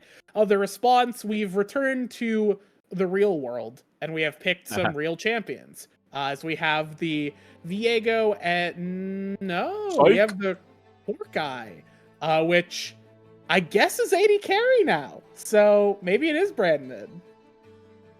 Yeah, it's It's an interesting one. I mean, with the Corky, I mean, I don't know. It's hard to call. It's really hard to call. These picks could go in a number of different places still for the Gremlins. The only things we really know for sure are Nami support and Set top. They did make those changes to Set actually on this patch where his E does damage to monsters now, but Set jungle still dog shit. Don't try it, guys. It's bad. It's still bad. It's Don't play really it. bad. Yeah. So yeah, almost certainly June going to be on the set again. We did see, of course, June on the set in game number 1. Looked pretty good on it. So I think we're pretty satisfied with that. And it's going to be interesting to see what they want to do with the rest of these picks. Personally, my money is on the Corky bot brand mid Amumu jungle. That's my prediction, but could be totally wrong. Yeah, I kind of hope it's Corky bot because I haven't actually seen Corky on the new patch, and Corky's one of my favorite champions. So I want to see how it does in a game with some stakes to it. On the side of Agni Kai, we have reached the game 3 again. Like the Deanna, fate of the world is on the line, and we have decided to pick our favorite champions. And now we have Diana, and rounding out the comp, Tryndamere. Yeah, what do you think about that Tryndamere pick especially? If we do assume that it is the set in the top lane, which I think is a pretty safe assumption, Yes. then how do we feel about that matchup in isolation? It's awful For Tryndamere. Oh, no. Well, it's probably fine for in lane. I'm thinking as the game continues, Tryndamere is a bad champion. Is not a good champion. But he has all these new crit items to play with now. He has all those new items, and they're really cool, but fundamentally, the champion does not work. It just does not fit actual coordinated play. You can split push. That's about it. You can try and get on the back line and one-shot the AD carry with lucky crits. But then you get stopped by Tidal Wave, Curse of the Sad Mummy, Showstopper, Haymaker, or the pullback. And then even if those things don't happen, Corky's Valkyrie'd away. So it's not good. Every time I see Tryndamere, it just depresses me because it looks okay. For like the start of the game. And then once the fights actually start and we start having to play League of Legends, he stops being useful. I do think with Seraphine, at the very least, he gets some extra utility because he becomes just a pillar that you can launch your ultimate off of. But I don't know. I don't like it. But that's just... Yeah. Maybe they I'm guessing they know something I don't. Well, I'm sorry I asked, Becky. I didn't mean to upset you by bringing up Tryndamere. I'm not upset about Tryndamere. We do have some shenanigans happening with the client draft. The teams are trying to figure out how to do that. But I do believe in them and their ability to get there and get us into the game for game number 3. I think we can zoom out a little bit now, Becky, and talk about the comps a little bit more as a whole. You know, Agni, Kai, even if some of the picks we may find a bit underwhelming, I do feel that their comp does have a pretty clear identity, right? It's a pretty straightforward dive comp where you have these aggressive solo laners and the Nocturne that can collapse on sides, and you have the Jhin and the Seraphine for the long-range follow-up. So I think that all does make some sense. And probably a little bit more sense than what the Gremlins have managed to put together. I mean, they do have some pretty good front line, and they have a bunch of damage. So, you could argue that it's a front-to-back composition. But really, I think the most interesting question for me, Becky, is the fact that, since the identity is so clear for Agni Kai, dive compositions, and Nocturne dive compositions in particular, can struggle sometimes depending on what they're paired up against. So how do you feel about the strategic merits of this dive composition given what they're playing into? Who do you dive onto? You click brand. So this is what I'm thinking. If I'm Nocturne, and I play a lot of Nocturne, I click I brand. thought you only played Udyr and Maokai. Before I played Udyr and Maokai and became a two-trick, okay. I played quite a bit of Nocturne. I try to play Nocturne, and I have like a 20% win rate. I just think he's neat. Or when I played more actively. If I'm clicking brand, Yeah. I get, I have my spell shield up. He pops it. I get hit by some, he drops Pyroclasm, stuns me, I'm dead. I click on Corki, try and get onto him. Maybe I kill Corki. He Valkyries, breaks my tether. I get locked up by the Nami that's right next to him. Then Amumu locks me up, and then I'm dead. I try to click onto Nami. You kill Nami. Congratulations. You're still dead. It feels really rough. I'm thinking just in a vacuum as Nocturne. Obviously, this is not including, and I think what's important is that we have Seraphine with Nocturne. Seraphine Nocturne, a fantastic combo, because Nocturne is one of the best champions, at least in my opinion, to be a pillar to launch your ultimate off of if you're Seraphine.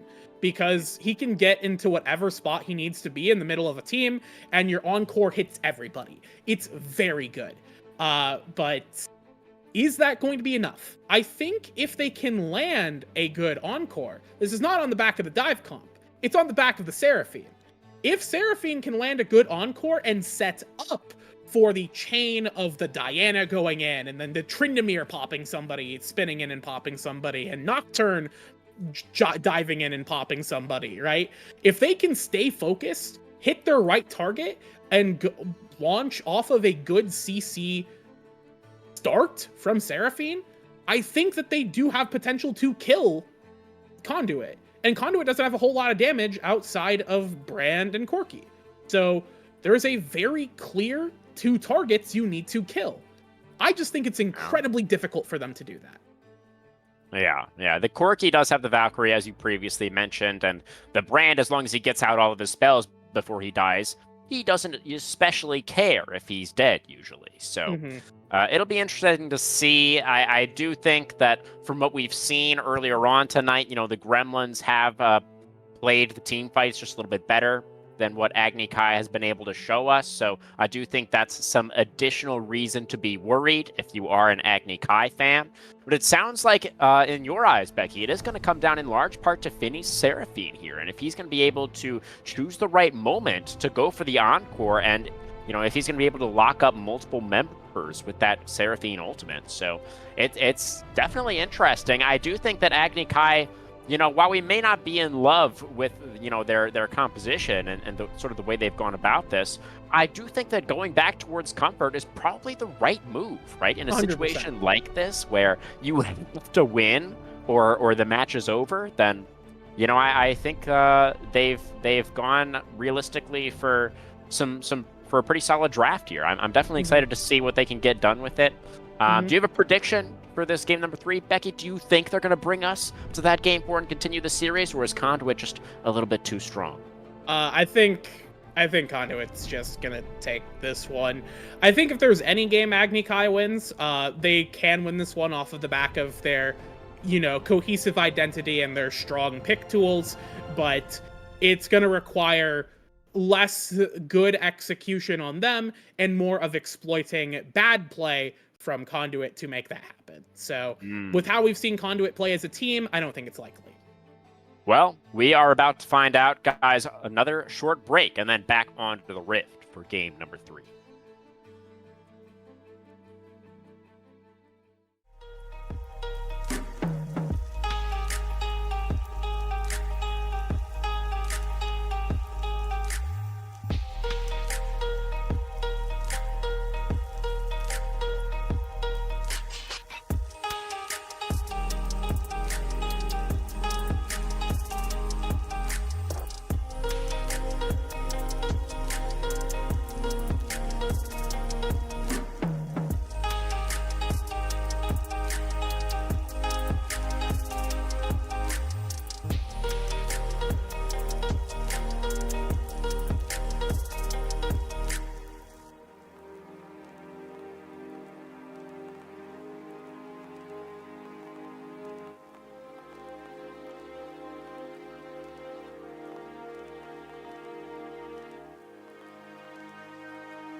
Okay, folks, here we go. On to the Rift once again for game number 3. The Conduit Gremlins back onto the blue side. It's June back onto the set. We've got Agni Kai moving over to the red. Socks to thighs on his most played this time around. Tortuga taking away the Jin. Finny on his favorite, Seraphine, who, as we were talking about in the draft, is going to have a lot of work to do in this game. Warlock's going to face check a bush and then get his face broken. And Pine is here. What did the Amumu level? The Bandage Toss is going to miss. The Trinamir popping the Ghost, creating that distance. And that is going to be A-OK. It's going to be A-OK for sure. As Pine, I will say leveling the Bandage there is super depressing. You're going to need to now help your Amumu out here in lane. I've played Amumu jungle having leveled Bandage level 1 because we go for a play like that. And it's miserable. So it's gonna put Jun a little bit behind in this lane, having to kind of babysit the Amumu through the first camp. But it's not the end of the world. I think looking in the grand scheme of things, getting that Ghost out is honestly very good because it'll reduce a lot of Warlock's like level 1 and level 1 to 3 kill pressure because he doesn't have Ghost to run you down. So now without that in the pocket, his early pressure is going to be a little bit less significant, and that helps buy some space for June to be able to babysit Amumu through that first clamp. And now we're just going to continue the game as per normal. So when did we lose me that time? We lost you after your Amumu step backed away from the Bandage Toss missing. Oh, okay. So I was able to call the... Yeah, you called it. You called all of it. Don't worry. Don't worry about it. Excellent. We do have, looking around the map here for a second, the Halo Blades under the Corki. So that is exciting. That opens up some opportunities of maybe we see some more bigger burst coming out, maybe some lethality items, maybe, you know, committing to that like collector into crit rather than, you know, going more of the regular crit builds. I know crit is better on Corki now. In fact, you go AD over the weird random items he used to build. Man, health's so low up here in top lane. Yeah, Warlock is going to spin. Is he going to win? June doesn't have spells right now. Flashes away the Trinamir. Oh, a little bit of healing there. Keeps him alive. And now June has the spells back. One more punch to the face. And Warlock's going to go down for first blood. If Trinamir had Ghost, June was dead. The fact that Ghost was not there made sure that June lived. That is the long-term implications of that aggressive punish from Pine. Gonna break the spell shield. We do have the CC coming down right now onto Dark, who is going down pretty low. Pine gonna get healed up a little bit. I didn't see who got the Scuttle Crab, but Pine is going to drop. Pine did at least get the crab, so silver lining there for the Gremlin jungler. Seer lands onto the Seraphine, the Aqua Prison follow-up, then he flashes away, but Tortuga is going to get hit by it. Jin is burning down, but Nocturne is still here, moves back over the Pillar of Flame, flashed away from by Tortuga, and now Reaver flashing forward. One more auto attack onto Dark is going to get the kill. Reaver gets the second of the game for Agni Kai. So back and forth in that bot lane skirmish there. It looked like, you know, the bubble lands as like, oh, they're toast. And then, you know, the flashes come out, they're able to dodge the pillar. And it's like, oh, wait, no, we have Soul Reaver, who was still around there after the Scuttle skirmish. So they do end up dropping both Pine for the Scuttle and Not So Dark just in that 2v, what became a 2v3. So, honestly, a good start from the bot lane of Agni Kai. Better than any start we've seen from them so far, and that's where they want to be. Absolutely. I think with a composition like this, it is pretty important to play from ahead. I mean, you are still going to have the possibilities of coming back later if you can catch people in side lanes, right? But if you're not ahead, then going for the 5v5 team fights is almost never going to work out in your favor. Nah.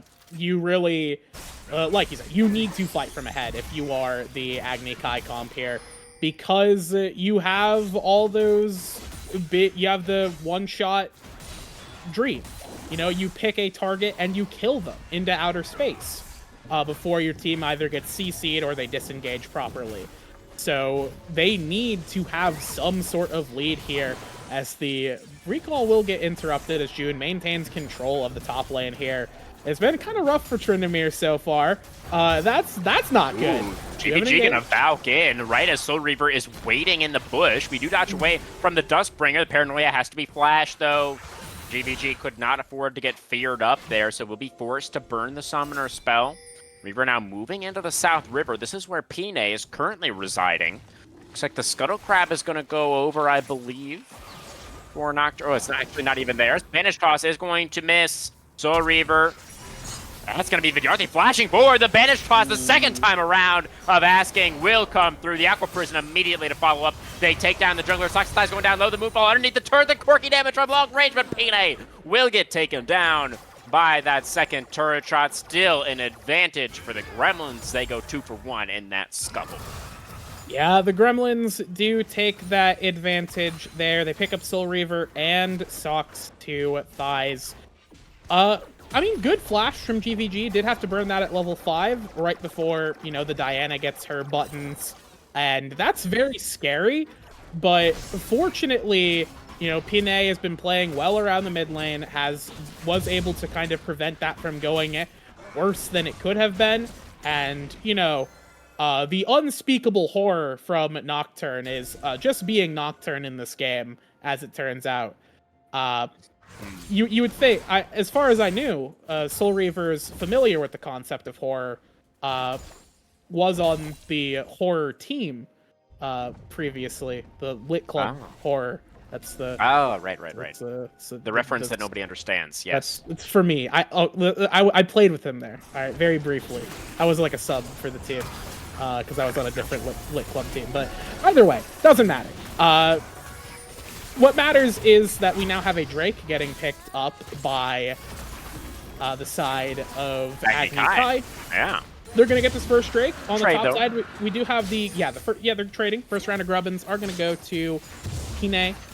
And with Vidyarthi up there, there's nothing really to worry about.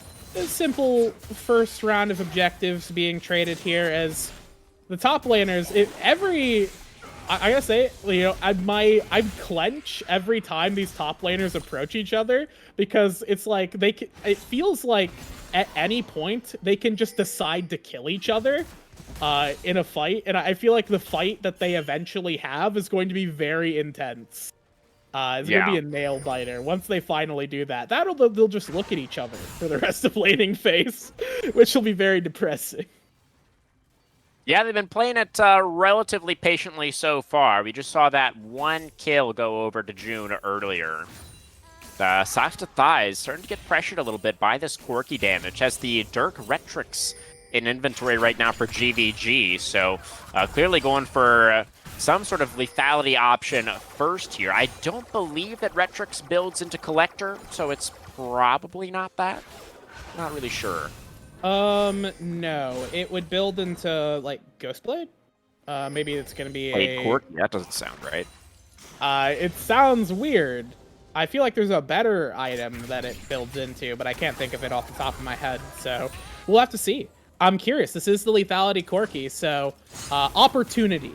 I have received divine information from the voices in my head. Not actually the voices this time. It's actually just chat. Corky's looking for opportunity. Might be the item. So we'll see if that's a good opportunity for them. Indeed. Yeah. Okay, we do also have the Nocturne going towards the Stridebreaker first item. with the Phage in inventory alongside the Tiamat there. It is not the Umbral Hydra, or the Lethality Hydra. It is going to be the Hydra that gives the slow. So I do like to see that on Nocturne. I think a pretty good angle for it in this game.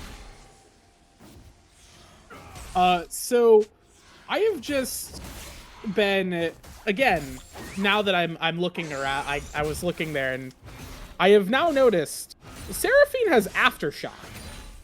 Oh. That's not Guardian. That's the other green one. Paranoia into the bot lane. Brand potentially in trouble. We do have the Fear coming through onto the Brand, and that 4-shot from Tortuga is the 3rd shot, actually, that takes down the Brand. That means the 4-shot for the slow onto Vidyard. The Tidal Wave, pretty good, though. The 3rd shot, not enough. Soul Reaver flashes away, will survive. Nice gank there from the Nocturne. First Paranoia was a successful one. That's what you want to see. If you are Nocturne, off cooldown. Once you get Paranoia, off cooldown. You are somewhere. You are killing somebody. Yeah. You need to do that literally off cooldown. That is how you play the champion. You cannot waste time on Nocturne because once you fall off hard. So you need to utilize your damage before that happens. And, you know, they found a good opportunity in bot side. Not so Dark and Vidyarthi were just playing a little bit too far forward. Didn't have as much respect for the Nocturne. Didn't have vision of Nocturne. So he was just able to exploit that, get an easy kill there. And great stuff to, again, get this bot lane moving. And honestly, I do think that that's a good idea because even though your goal is to kill your opponent with the Diana and the Nocturne and the Tryndamere, you do want Jhin to be ahead because he can follow up from as much range as he wants to with the Curtain Call. Yeah, definitely was a good opportunity for Agni Kai down towards that bottom side. Yeah, it's unfortunate. Just pointing out our voices, pointing out some auto attack cancellations for the Warlock there. That is surely the ping doing its work. As the slow onto Socks, the quirky damage coming through. Diana dodges away from that rock though with the Luna Rush into the Moonfall, the damage, and it's GVG who goes down. A little bit over aggressive there for the quirky, and Socks on his most played is quick to punish. Yeah, a little bit. Again, it looks like just kind of, you know, 2-0 up in the series. They're feeling themselves right now. They feel a little indestructible, and now they are just going to get punished for playing up like that. So hey, good start for Agni Kai here. If they're gonna win anything, if they're gonna win this game, this is the kind of start they need. So cannot complain, especially because Jhin is now getting some turret plates down here on their lonesome. Ooh, not gonna quite get that one though, because Gorky's gonna be there just in time to stop that from happening. Unfortunate, but hey, we've got a Drake up next. Next thing both teams are gonna be looking at. Definitely. And it is Agni Kai who has position in that river at the moment. It looks like they are gonna go ahead and start that one up. We do have Not So Dark coming from base right now. We got Pine waiting in the wings, but the Amumu doesn't really have an angle to get in towards that river. Dragon getting burned down pretty low. Will be secured by Soul Reaver, who now uses the Paranoia to collapse onto the Quirky. It's going to be GVG in trouble here. Doesn't have Valkyrie to get away, but Beanie on the other side is going to get cleaned up by the Nami. The Curtain Call does get some good damage out onto the rest of these Gremlin members, but Pine still on the chase, still trying to chase down Socks to thighs. Blastcone takes them both over the wall back into the Dragon Pit. Diana now looking like she will be able to get away. Although it is a bit of an awkward position for Soul Reaver, but they don't know where the Nocturne is basing, so he will also escape. It's going to be the Dragon and another kill for Agni Kai. Again, another fight goes Agni Kai's way, at least in terms of the objective there. Will say, was able to trade back a lot better in this fight for the side of... Oh dear. Wow. The moon has Mana fallen. damage. The moon has crashed. The moon has crashed. The tidal waves are all messed up. There's no saving that one. Vidyarthi, you are just dead. Hey, 4-1 on the Deanna. Looking all right. Looking pretty okay. You know, maybe I'd say so. Maybe what it took was me being typically completely wrong in predictions. Now that I'm so... Like, the rest of the series, I've been predicting the right team. But now that I'm so convinced that Agni Kai is going to lose, this is where they finally start pulling it back. because Hey, whatever I have works. to be wrong. I have to be wrong eventually, but we're not gonna pretend that magic is the reason they're winning. They're winning off of good play. They're winning off of exploiting the aggression, the over-aggression, and the mistakes, which is exactly Dark what they is need going to to be find Tortuga in the bot lane. Here's Pyro going to get a good amount of damage. Out Tortuga will flash away and will, with the Ghost, have enough movement speed to get away from the tidal wave. So Tortuga, using both summoners, will be able to survive. As Pine now not going to find the bandage toss onto Soul Reaver, as GVG is forced to retreat in the mid lane as well. Looks like probably another neutral going the way of Agni Kai here, thanks to Sox getting that mid prio. Yeah, we have Curtain Call getting fired out here. Wave.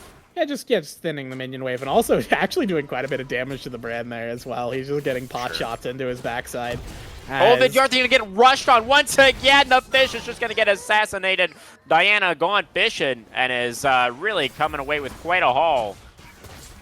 Yeah, give me that fillet of fish. Oh, that's a bandage toss connecting the double curse of the sad mummy. Oh, no. Is going to be forced to retreat now as well. The Herald is going to go the way of Reaver. That objective does go the way of Agni Kai, but now the team fight could look a little bit more in favor of the Gremlins, but the Corki does get taken down. Walk Warlock into the Undying Rage. It's now all down to June as the bear flashes the Haymaker against the It's June that manages to make it happen once again. Tortuga is going to be able to get the first brick in the bot lane because Dark had moved over towards that top side to try and help out in the fight.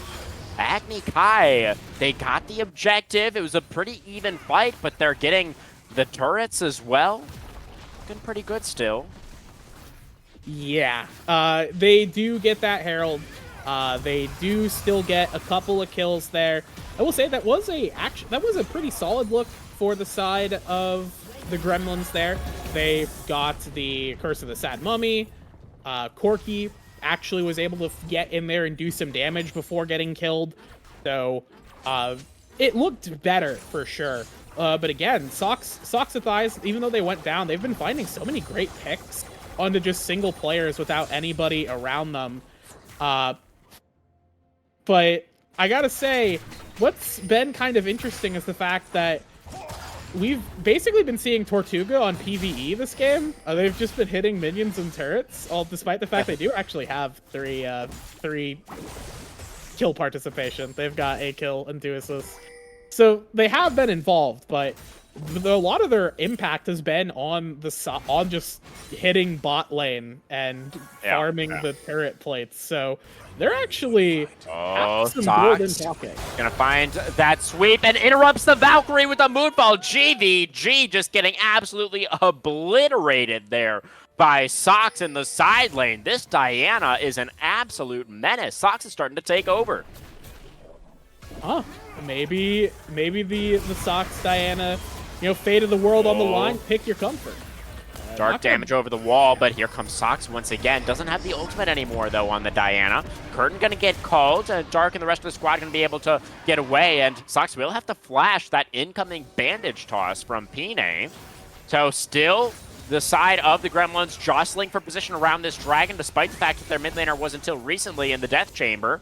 June is even going to be able to come into this mid lane and prevent Shelly from getting off the charge. That's pretty big news for the side of the Gremlins. Warlock is getting some work done on the top tier 1, but Brindamir not very impactful right now, all things considered. This is going to be the dragon stacking stopped by the Gremlins. They get their first dragon of the game. Yeah, first Drake, although they do lose that topside turret. A bit of an objective trade there. Warlock found an opportunity to just go up there, and Tryndamere, when left alone in the side lane, does kill turrets very easily. It's one of the things the champion is good at doing. So able to have that opportunity to get that turret, get some of that, even out the objectives there for themselves. However, June is gonna, with the 6 Grubbins, obliterate that bot side turret. I don't know if we mentioned that both rounds of Grubs. Oh, flashing Dark finds the Seer. The damage coming out from the brand, but the paranoia in response is going to mean that Dark is the one who goes down. Tortuga barely able to survive. They turn it around on the brand, and once again, the Gremlins just overstepping a little bit, and the side of Agni Kai are quick to punish. Yeah, just another punish there from Agni Kai. A great encore paranoia combo coming out there to just punish Not So Dark. Warlock does have the Undying Rage available right now. June is in trouble, going to go for the Showstopper. Haymaker, I think, is not going to be enough to save him. I mean, Warlock did pop the ultimate already, but has more than enough damage to finish off the set there. Trinamir ultimate now on cooldown. Pine and Vidyarthi moving over. See if they can take this guy down. Pine moving in, does find the Banish Toss, waits until after the spinning slash of the Tryndamere. They don't have very much damage right now, but they do have enough. The shutdown goes over to Pine. It's a big bounty for the Amumu, but Jungler revealing himself on the bot side. The Baron start coming through for Agni Kai on the other side of the map. Dark is moving over, but he's going to face track a Nocturne. The Brand gets feared up, doesn't manage to get out the combo, and now Sox dashing forward, gets on top of GVG, takes him down once again for the double kill. The Agni Kai mid laner on to 9 kills in this game. Curtain Call opened up now, shots connecting onto Pine. They push back the jungle support of the Gremlins. Baron hasn't been started again just yet. Pine still alive means might be a little bit too risky, but the side of Agni Kai do manage to take down the mid-tier 1. They can look to set this up once again. Yeah, the Baron attempt there would have been very dumb. So I'm glad that they peeled off of it. Stocks gets pulled back by the Facebreaker, forced to go in. The tidal wave coming out for the peel. The Haymaker finishes off the Diana. Soul Reaver in there with the Paranoia, but he can't quite manage to take down the Nami. It's a double kill over to Jude. Agni Kai had a great sequence there, but now the Gremlins are coming back. There's 2 dead on the side of Agni Kai, including the jungler. The Gremlins are wasting no time here. Straight onto the objective. There's vision in the pit, but without a smite, is it even going to matter? I mean, Tortuga does have a 4th shot, but it's going to be so difficult for the Jin to try to make this one happen. Yeah, I think they might just have to give this one over. There's no way of really securing it outside of the Deadly Flourish. And yeah, the best they can hope for is to get something traded on the bot side. They will get that turret, but yeah, that will be the Baron off of one good play from June. And exploiting the Nocturne going in a bit too far, they are just able to get the Baron there. So although they do lose turrets, this Baron could give them the opportunity to turn it back around, but they have to play smart, because now with their base in threat, it gives Tryndamere the opportunity to start playing the Tryndamere game.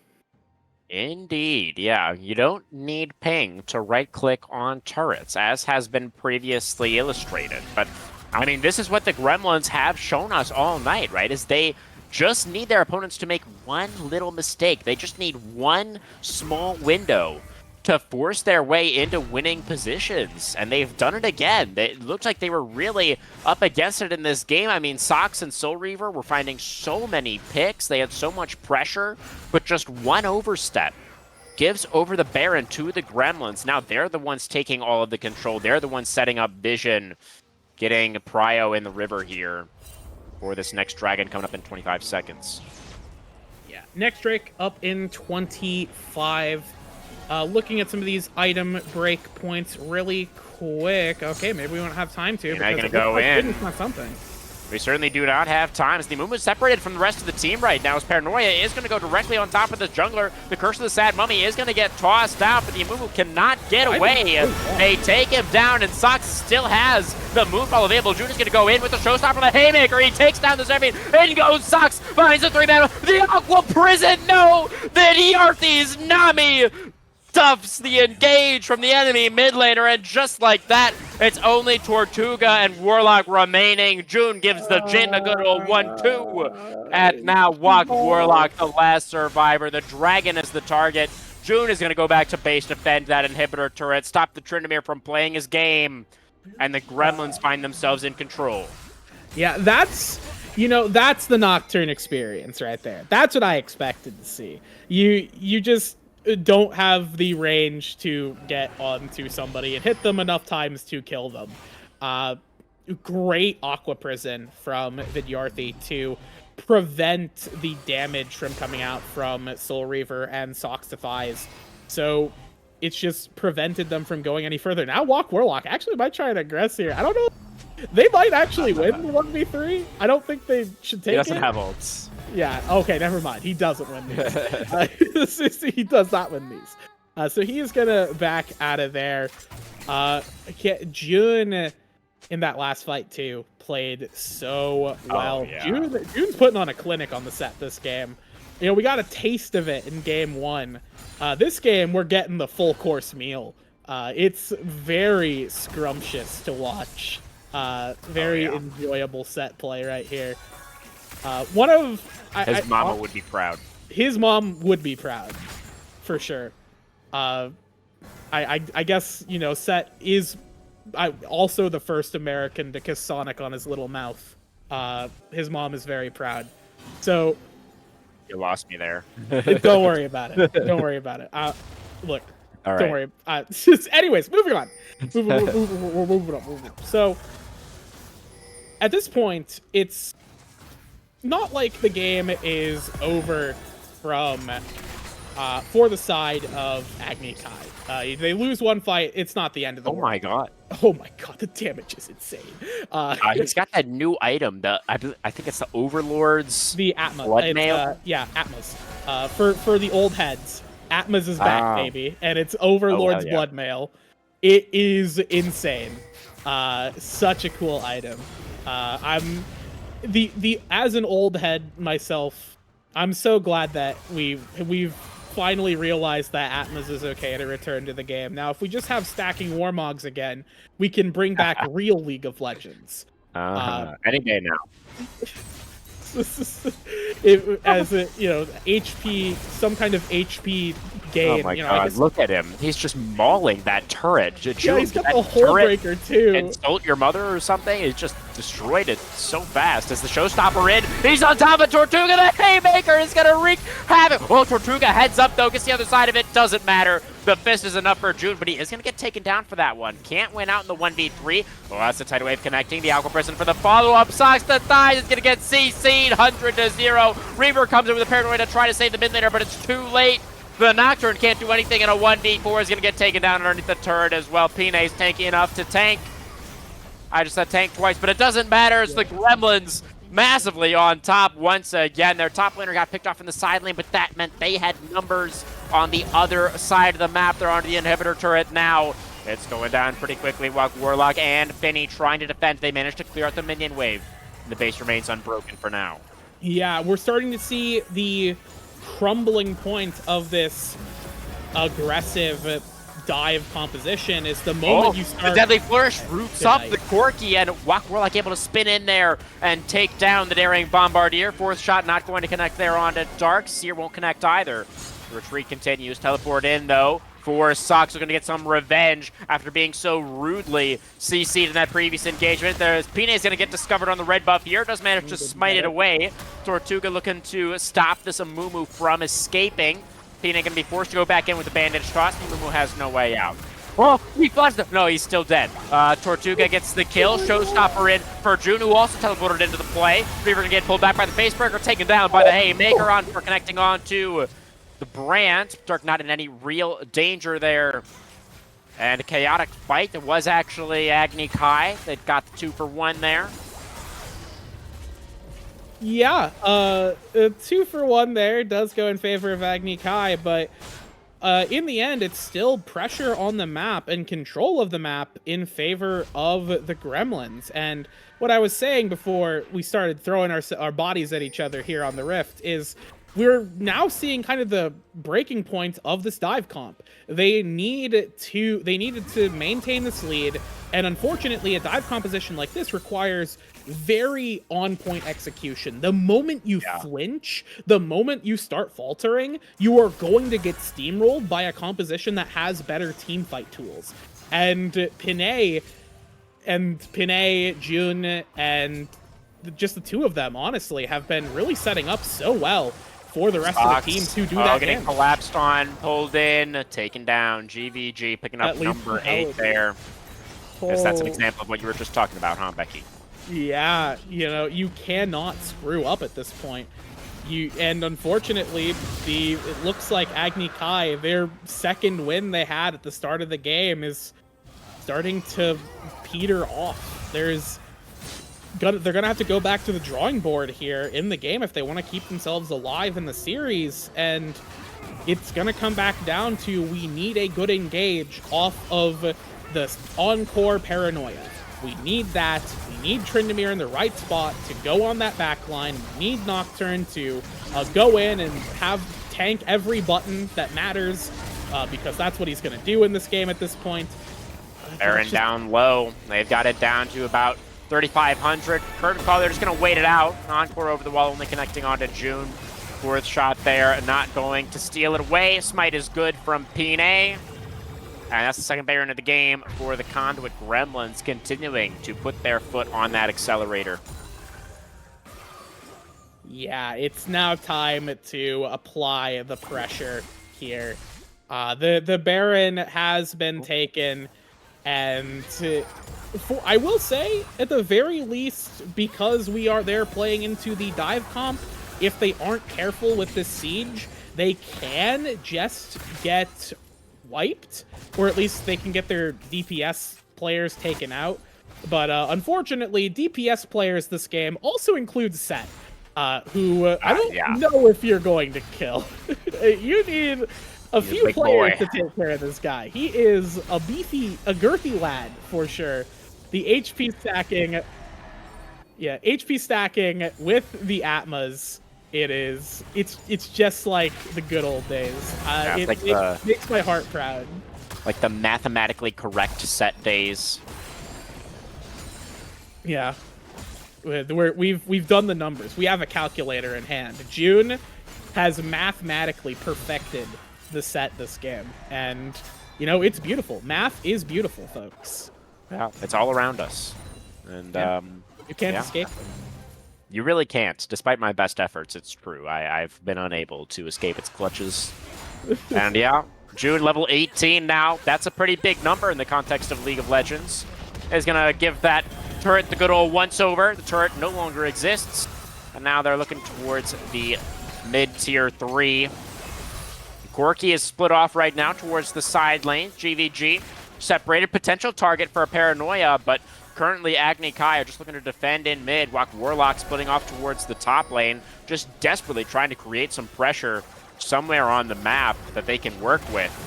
With this Baron buff, should allow the Gremlins to break into the base. There goes the tier 3 and mid inhibitor now exposed. That's Pina looking for the engage, finds the sad mummy onto 2, side away follow-up.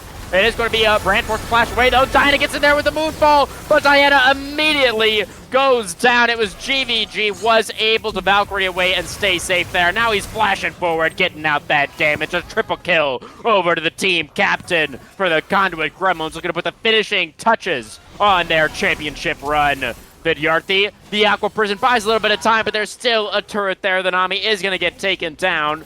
June destroys the inhibitor in mid. Warlock is back in the base now to defend, but I don't know if he's going to be able to make it happen. It's just him and Finny against the world right now, and the world is a very scary place, and it's got a big ol' HP bar. Jude with the Haymaker forces out the Undying Rage. The Nexus turrets go down. The Conduit Gremlins, they're on the Nexus. It's set, flashing forward. The Facebreaker, he pulls in the Seraphine. The Conduit Gremlins do it. They claim the 3-0, and they will be your Season 11 champions. Great performance. A good 3-0 sweep from the Conduit Gremlins. 3-0, nothing to see here. Clean game. Clean 3 games. Game 3, I will say, despite the fact it was a 3-0, I don't feel like Agni Kai got completely steamrolled. They showed up for at least a good portion of games 1 and 2. And in games 3, they put up a formidable fight trying to beat back the tides of the 3-0 sweep. Almost go for that reverse sweep, but unfortunately their composition, the faults with it were just too much to overcome, because it required such tight execution, and the execution wasn't on them today. It was on the side of the Gremlins. Definitely the case, yeah. And I just want to take a moment to shout out June here, who, I feel like for most of the season, honestly, the Conduit Gremlins felt more than anything else like they were a team that played through mid-jungle, right? It was Pine, was often lauded as the best jungler in the league, which I think, after today, probably, I think it's I pretty believe safe it. to say best I jungler believe in the league. And GVG was considered by many to be the best mid laner as well. We had a lot of good mid laners in the Plat League this season, so he had a little bit more competition maybe, but I think that is really where they got most of their advantages in the regular season. But since we got into playoffs here, I mean, June has just been on another level, just completely taking over games. And this game number 3 in the finals was no exception, topping out those damage charts on the set in a game where he had Corki and Brand on his team. He comfortably did the most damage. It wasn't even close. Yeah, that set was beautiful. It truly delivered. I will say, just from like a personal level, I love watching good set gameplay. He's such a simple champion, but all of his buttons are so good. His abilities are so fun. He has so much outplay potential, despite how simple, at least mechanically, his kit is. And June piloted it so well this game, and the build as well was very fun. The big damage plus big tank, it was incredible stuff. Definitely one of the highlights of this series was the set for sure. Yeah. Is he our game 3 POG? At game 1, we gave it to Vidyarthi. Game 2 was Dark on the Jhin.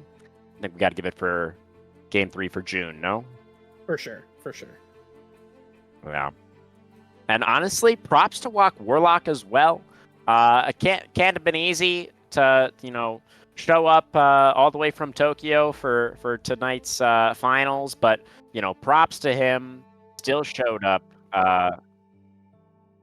And was honestly able to hold his own for a decent part of all of these games. It's not like June was completely blowing things open just in the laning phase. It was really more about the team fights, I think, for not only him, but for this entire Gremlins roster. That is really, I think, where they were able to show themselves, prove themselves as the stronger team, the team that is deserving of the championship title. Yeah. I think we are going to go to another short break, guys. On the other side, we are going to be having an interview with GVG number 1, team captain, and now championship winning mid laner for the Conduit Gremlins. Don't go anywhere, guys. We'll have one last little bit of content for you before we close things out for Season 11. See you there.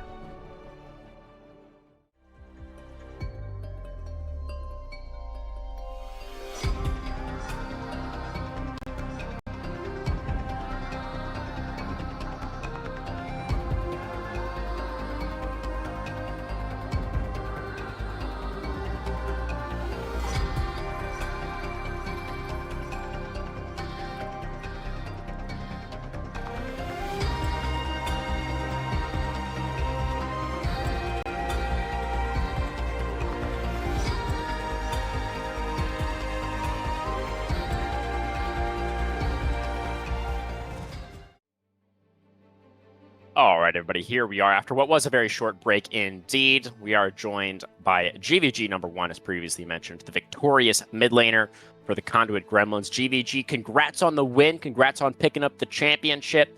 First question, a very simple one. How are you feeling? Oh, this is feeling really damn great. This was a long season filled with a lot of turmoil and difficult challenges to solve for. I'm just very proud of this team that was able to come together like this, have an amazing season, both having the leadership by my side with Dark, pulling in 3 new players in June, Pine, Formal, and Vidyarthi. It's just been really great to see them grow in this scene and be excited to come back in future seasons. It's just feeling really great right now. Yeah, I can imagine. I guess my first real question for you, you say there were a lot of challenges to overcome, but I mean, you and the rest of the squad were pretty comfortably in first place for, basically the whole season, and it didn't really feel like you had much of a challenge here in the playoffs as well. So I guess this question is really more of a two-parter. What do you feel like was the biggest obstacle that you and the rest of the team had to overcome this season, and how big of a gap do you think there really was between your squad and the rest of the league? Yeah. So initially, building this team, it was with like 10 days left before the final days of the registration period, and I had a penciled in group that only remaining people from that group are me and Dark. It was a big Wow. shift last final days. We had Glada in the jungle, who unfortunately ranked out 3 days before, and we had to go fishing for our jungler. And I went and found my own Brazilian import, Pine Foimal. Ended up Let's being the go. best in the whole league. Pretty pretty amazing.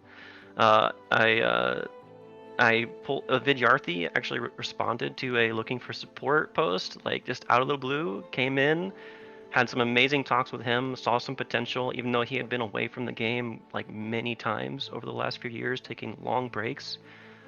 He came in swinging with those Maokai scrims we tried him on, and I just saw a lot of potential with him. Very happy with that. And then June came in after actually Walk Warlock declined to join us for the split. We went Wow, no searching kidding. for a new top laner, and Vidyarthi sent me an account with the name June on it. I saw it in the League of Legends like Discord, or yeah, the official Discord. We coaxed him to play for us. It's just a lot of work recruiting and vetting, because building a team's difficult. I've scouted thousands of accounts for scrimming, right? I've scouted a lot of accounts for building teams, but the interview process is kind of rough for Gremlins, and it's just a lot of work. So it was a lot of stress before the season started. Once the season started, to answer your second question, it did feel like it was too good to be true. Like I've been on teams that have won before, and they were still like difficult seasons, like barely above 55% win rate seasons. But this is like a whole different level. Like it's just everything came together. We covered each other's weaknesses very well. Like Pine Fomalis, exceptionally efficient jungler, great mechanics, can kind of clear his camps over taking objectives or team fights late in the game. So we have Dark and I to kind of corral him towards objectives. And it's just a lot of same stories like that at each of the positions, where Dark and I have things that we lack, and we have these new players who bring things that we don't. And it's just an amazing amount of collaboration. That's what really made this season so successful.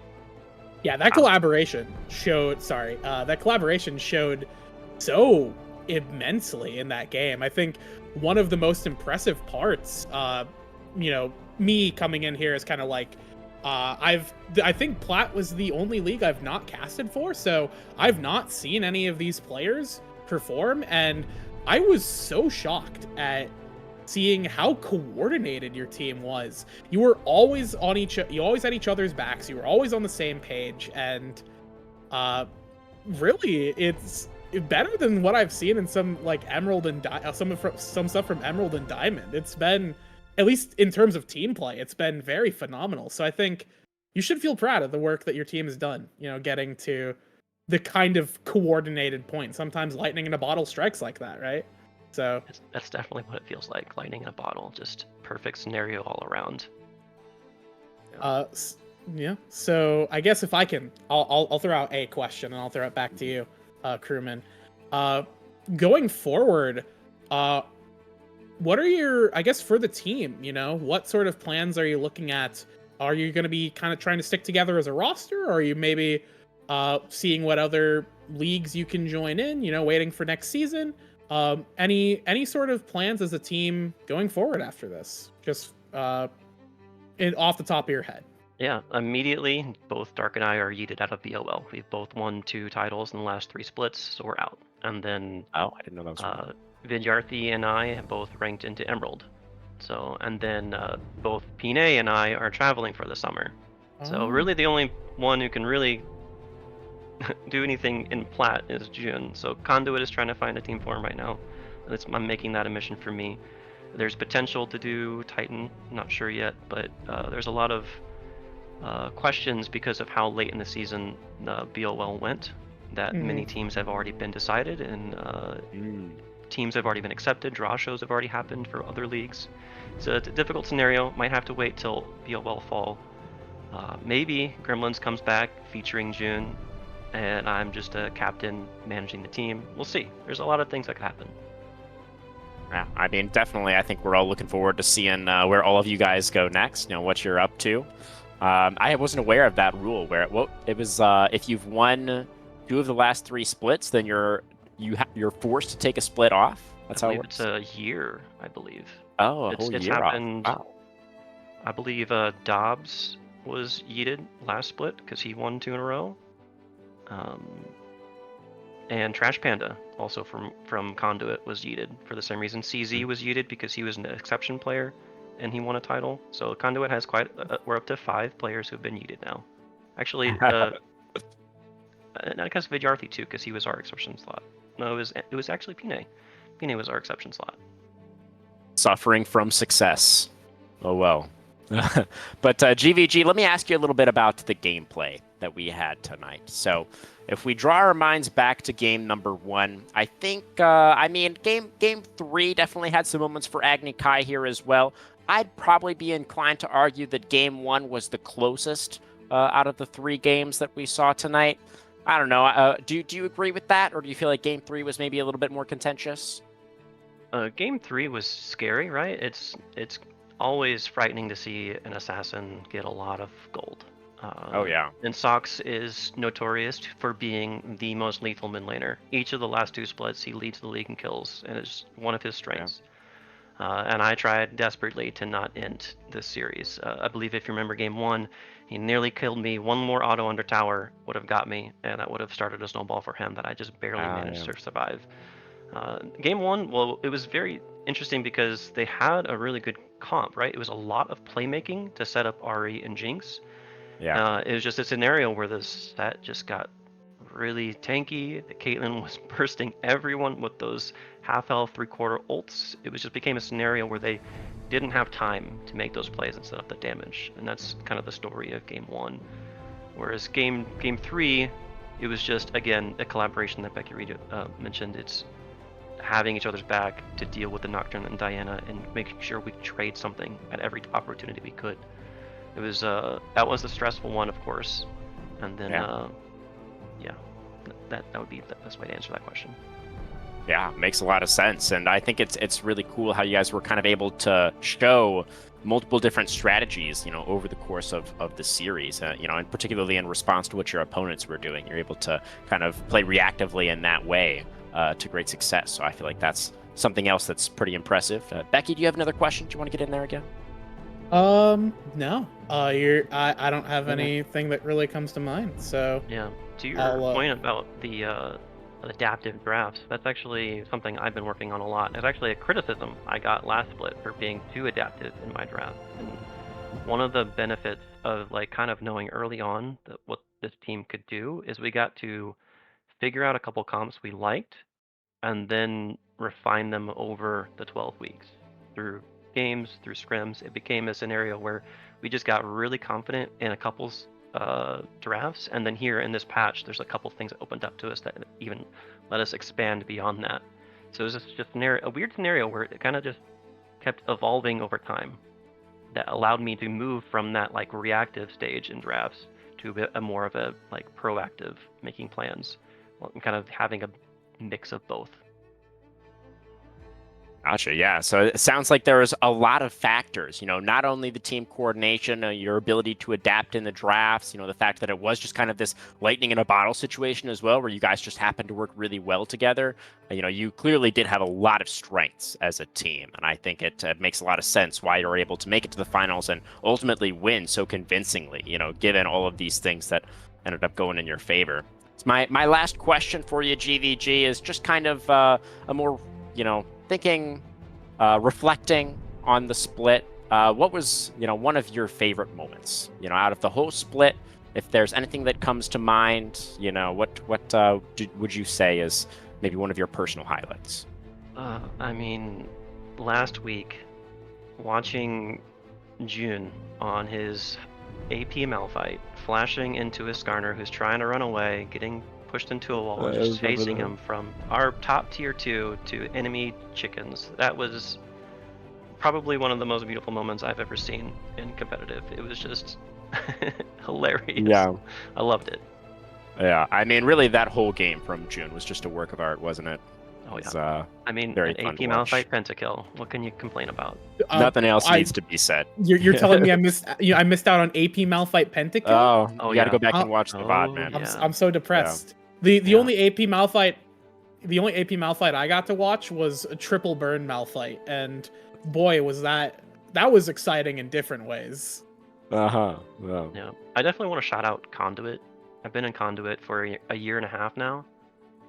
First joined with Conduit Goblins, managed by fuck. that was my last Conduit- order of business, was to Yeah, give you your Conduit shout has a out. lot so. of name changes in the server, so I can only imagine what his current name is in the server. But Vandrel is a player who managed the team last split. Absolutely great.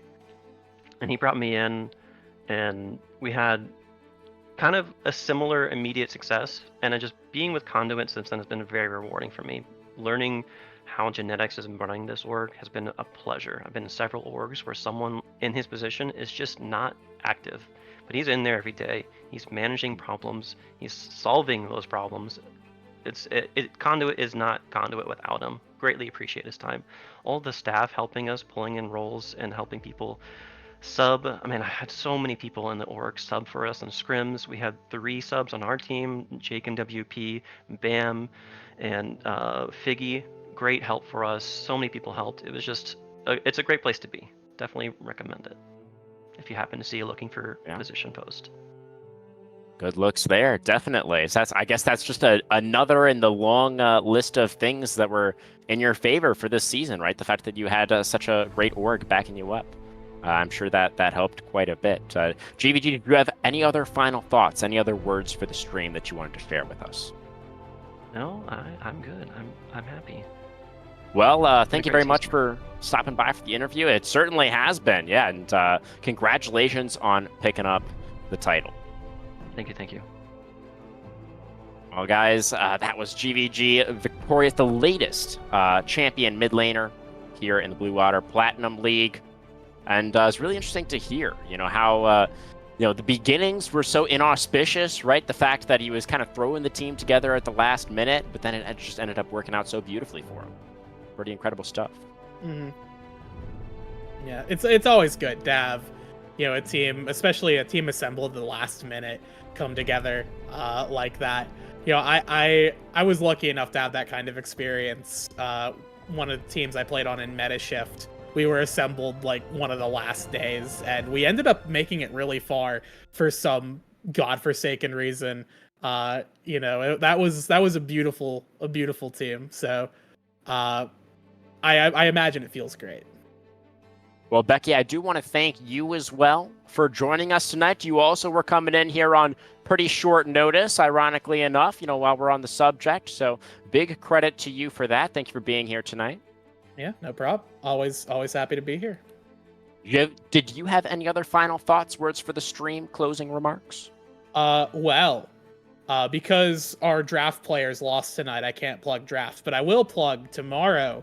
If you thought that Plat finals were exciting, boy, do we have a series for you. Gold finals are going to be tomorrow. You thought that there was some scuffed gameplay in the Plat League. You're not prepared for what comes up in Gold. It's a whole different ball game, just one division lower. Exciting, thrilling, unstoppable gameplay. So highly recommend checking that out tomorrow at 8 o'clock. Our finals for the Gold division there. I will be there, Owls will be there, and Rylion will be there with me. So yeah. Guaranteed to be an entertaining cast as well to complement the gameplay. So I will definitely second that. Recommend you guys all tune in for that one as well. But that is going to conclude our coverage for this season of the Blue Otter Platinum League. It's been my first season here working with Blue Otter. Been an absolute pleasure. Got to work with a lot of amazing people. Got to watch a lot of amazing players. A lot of players have really impressed me here this season. And it's just been an absolute joy all around. So I want to give a quick shout out to the Blue Water League, to Bully, Dory K, all the guys running the league here. Big shout out to them. Big thanks to them. for bringing me in and for just running a really cool league here. So good looks there. I think from myself, from Becky, from Moles, from the entire team at Blue Water. Thank you, everybody out there in the chat, everybody online who was watching. We appreciate all of you guys very much. And none of this would really be worthwhile if you weren't there watching every step of the way. So thank you to you guys, and we will see you next season. Have a great night.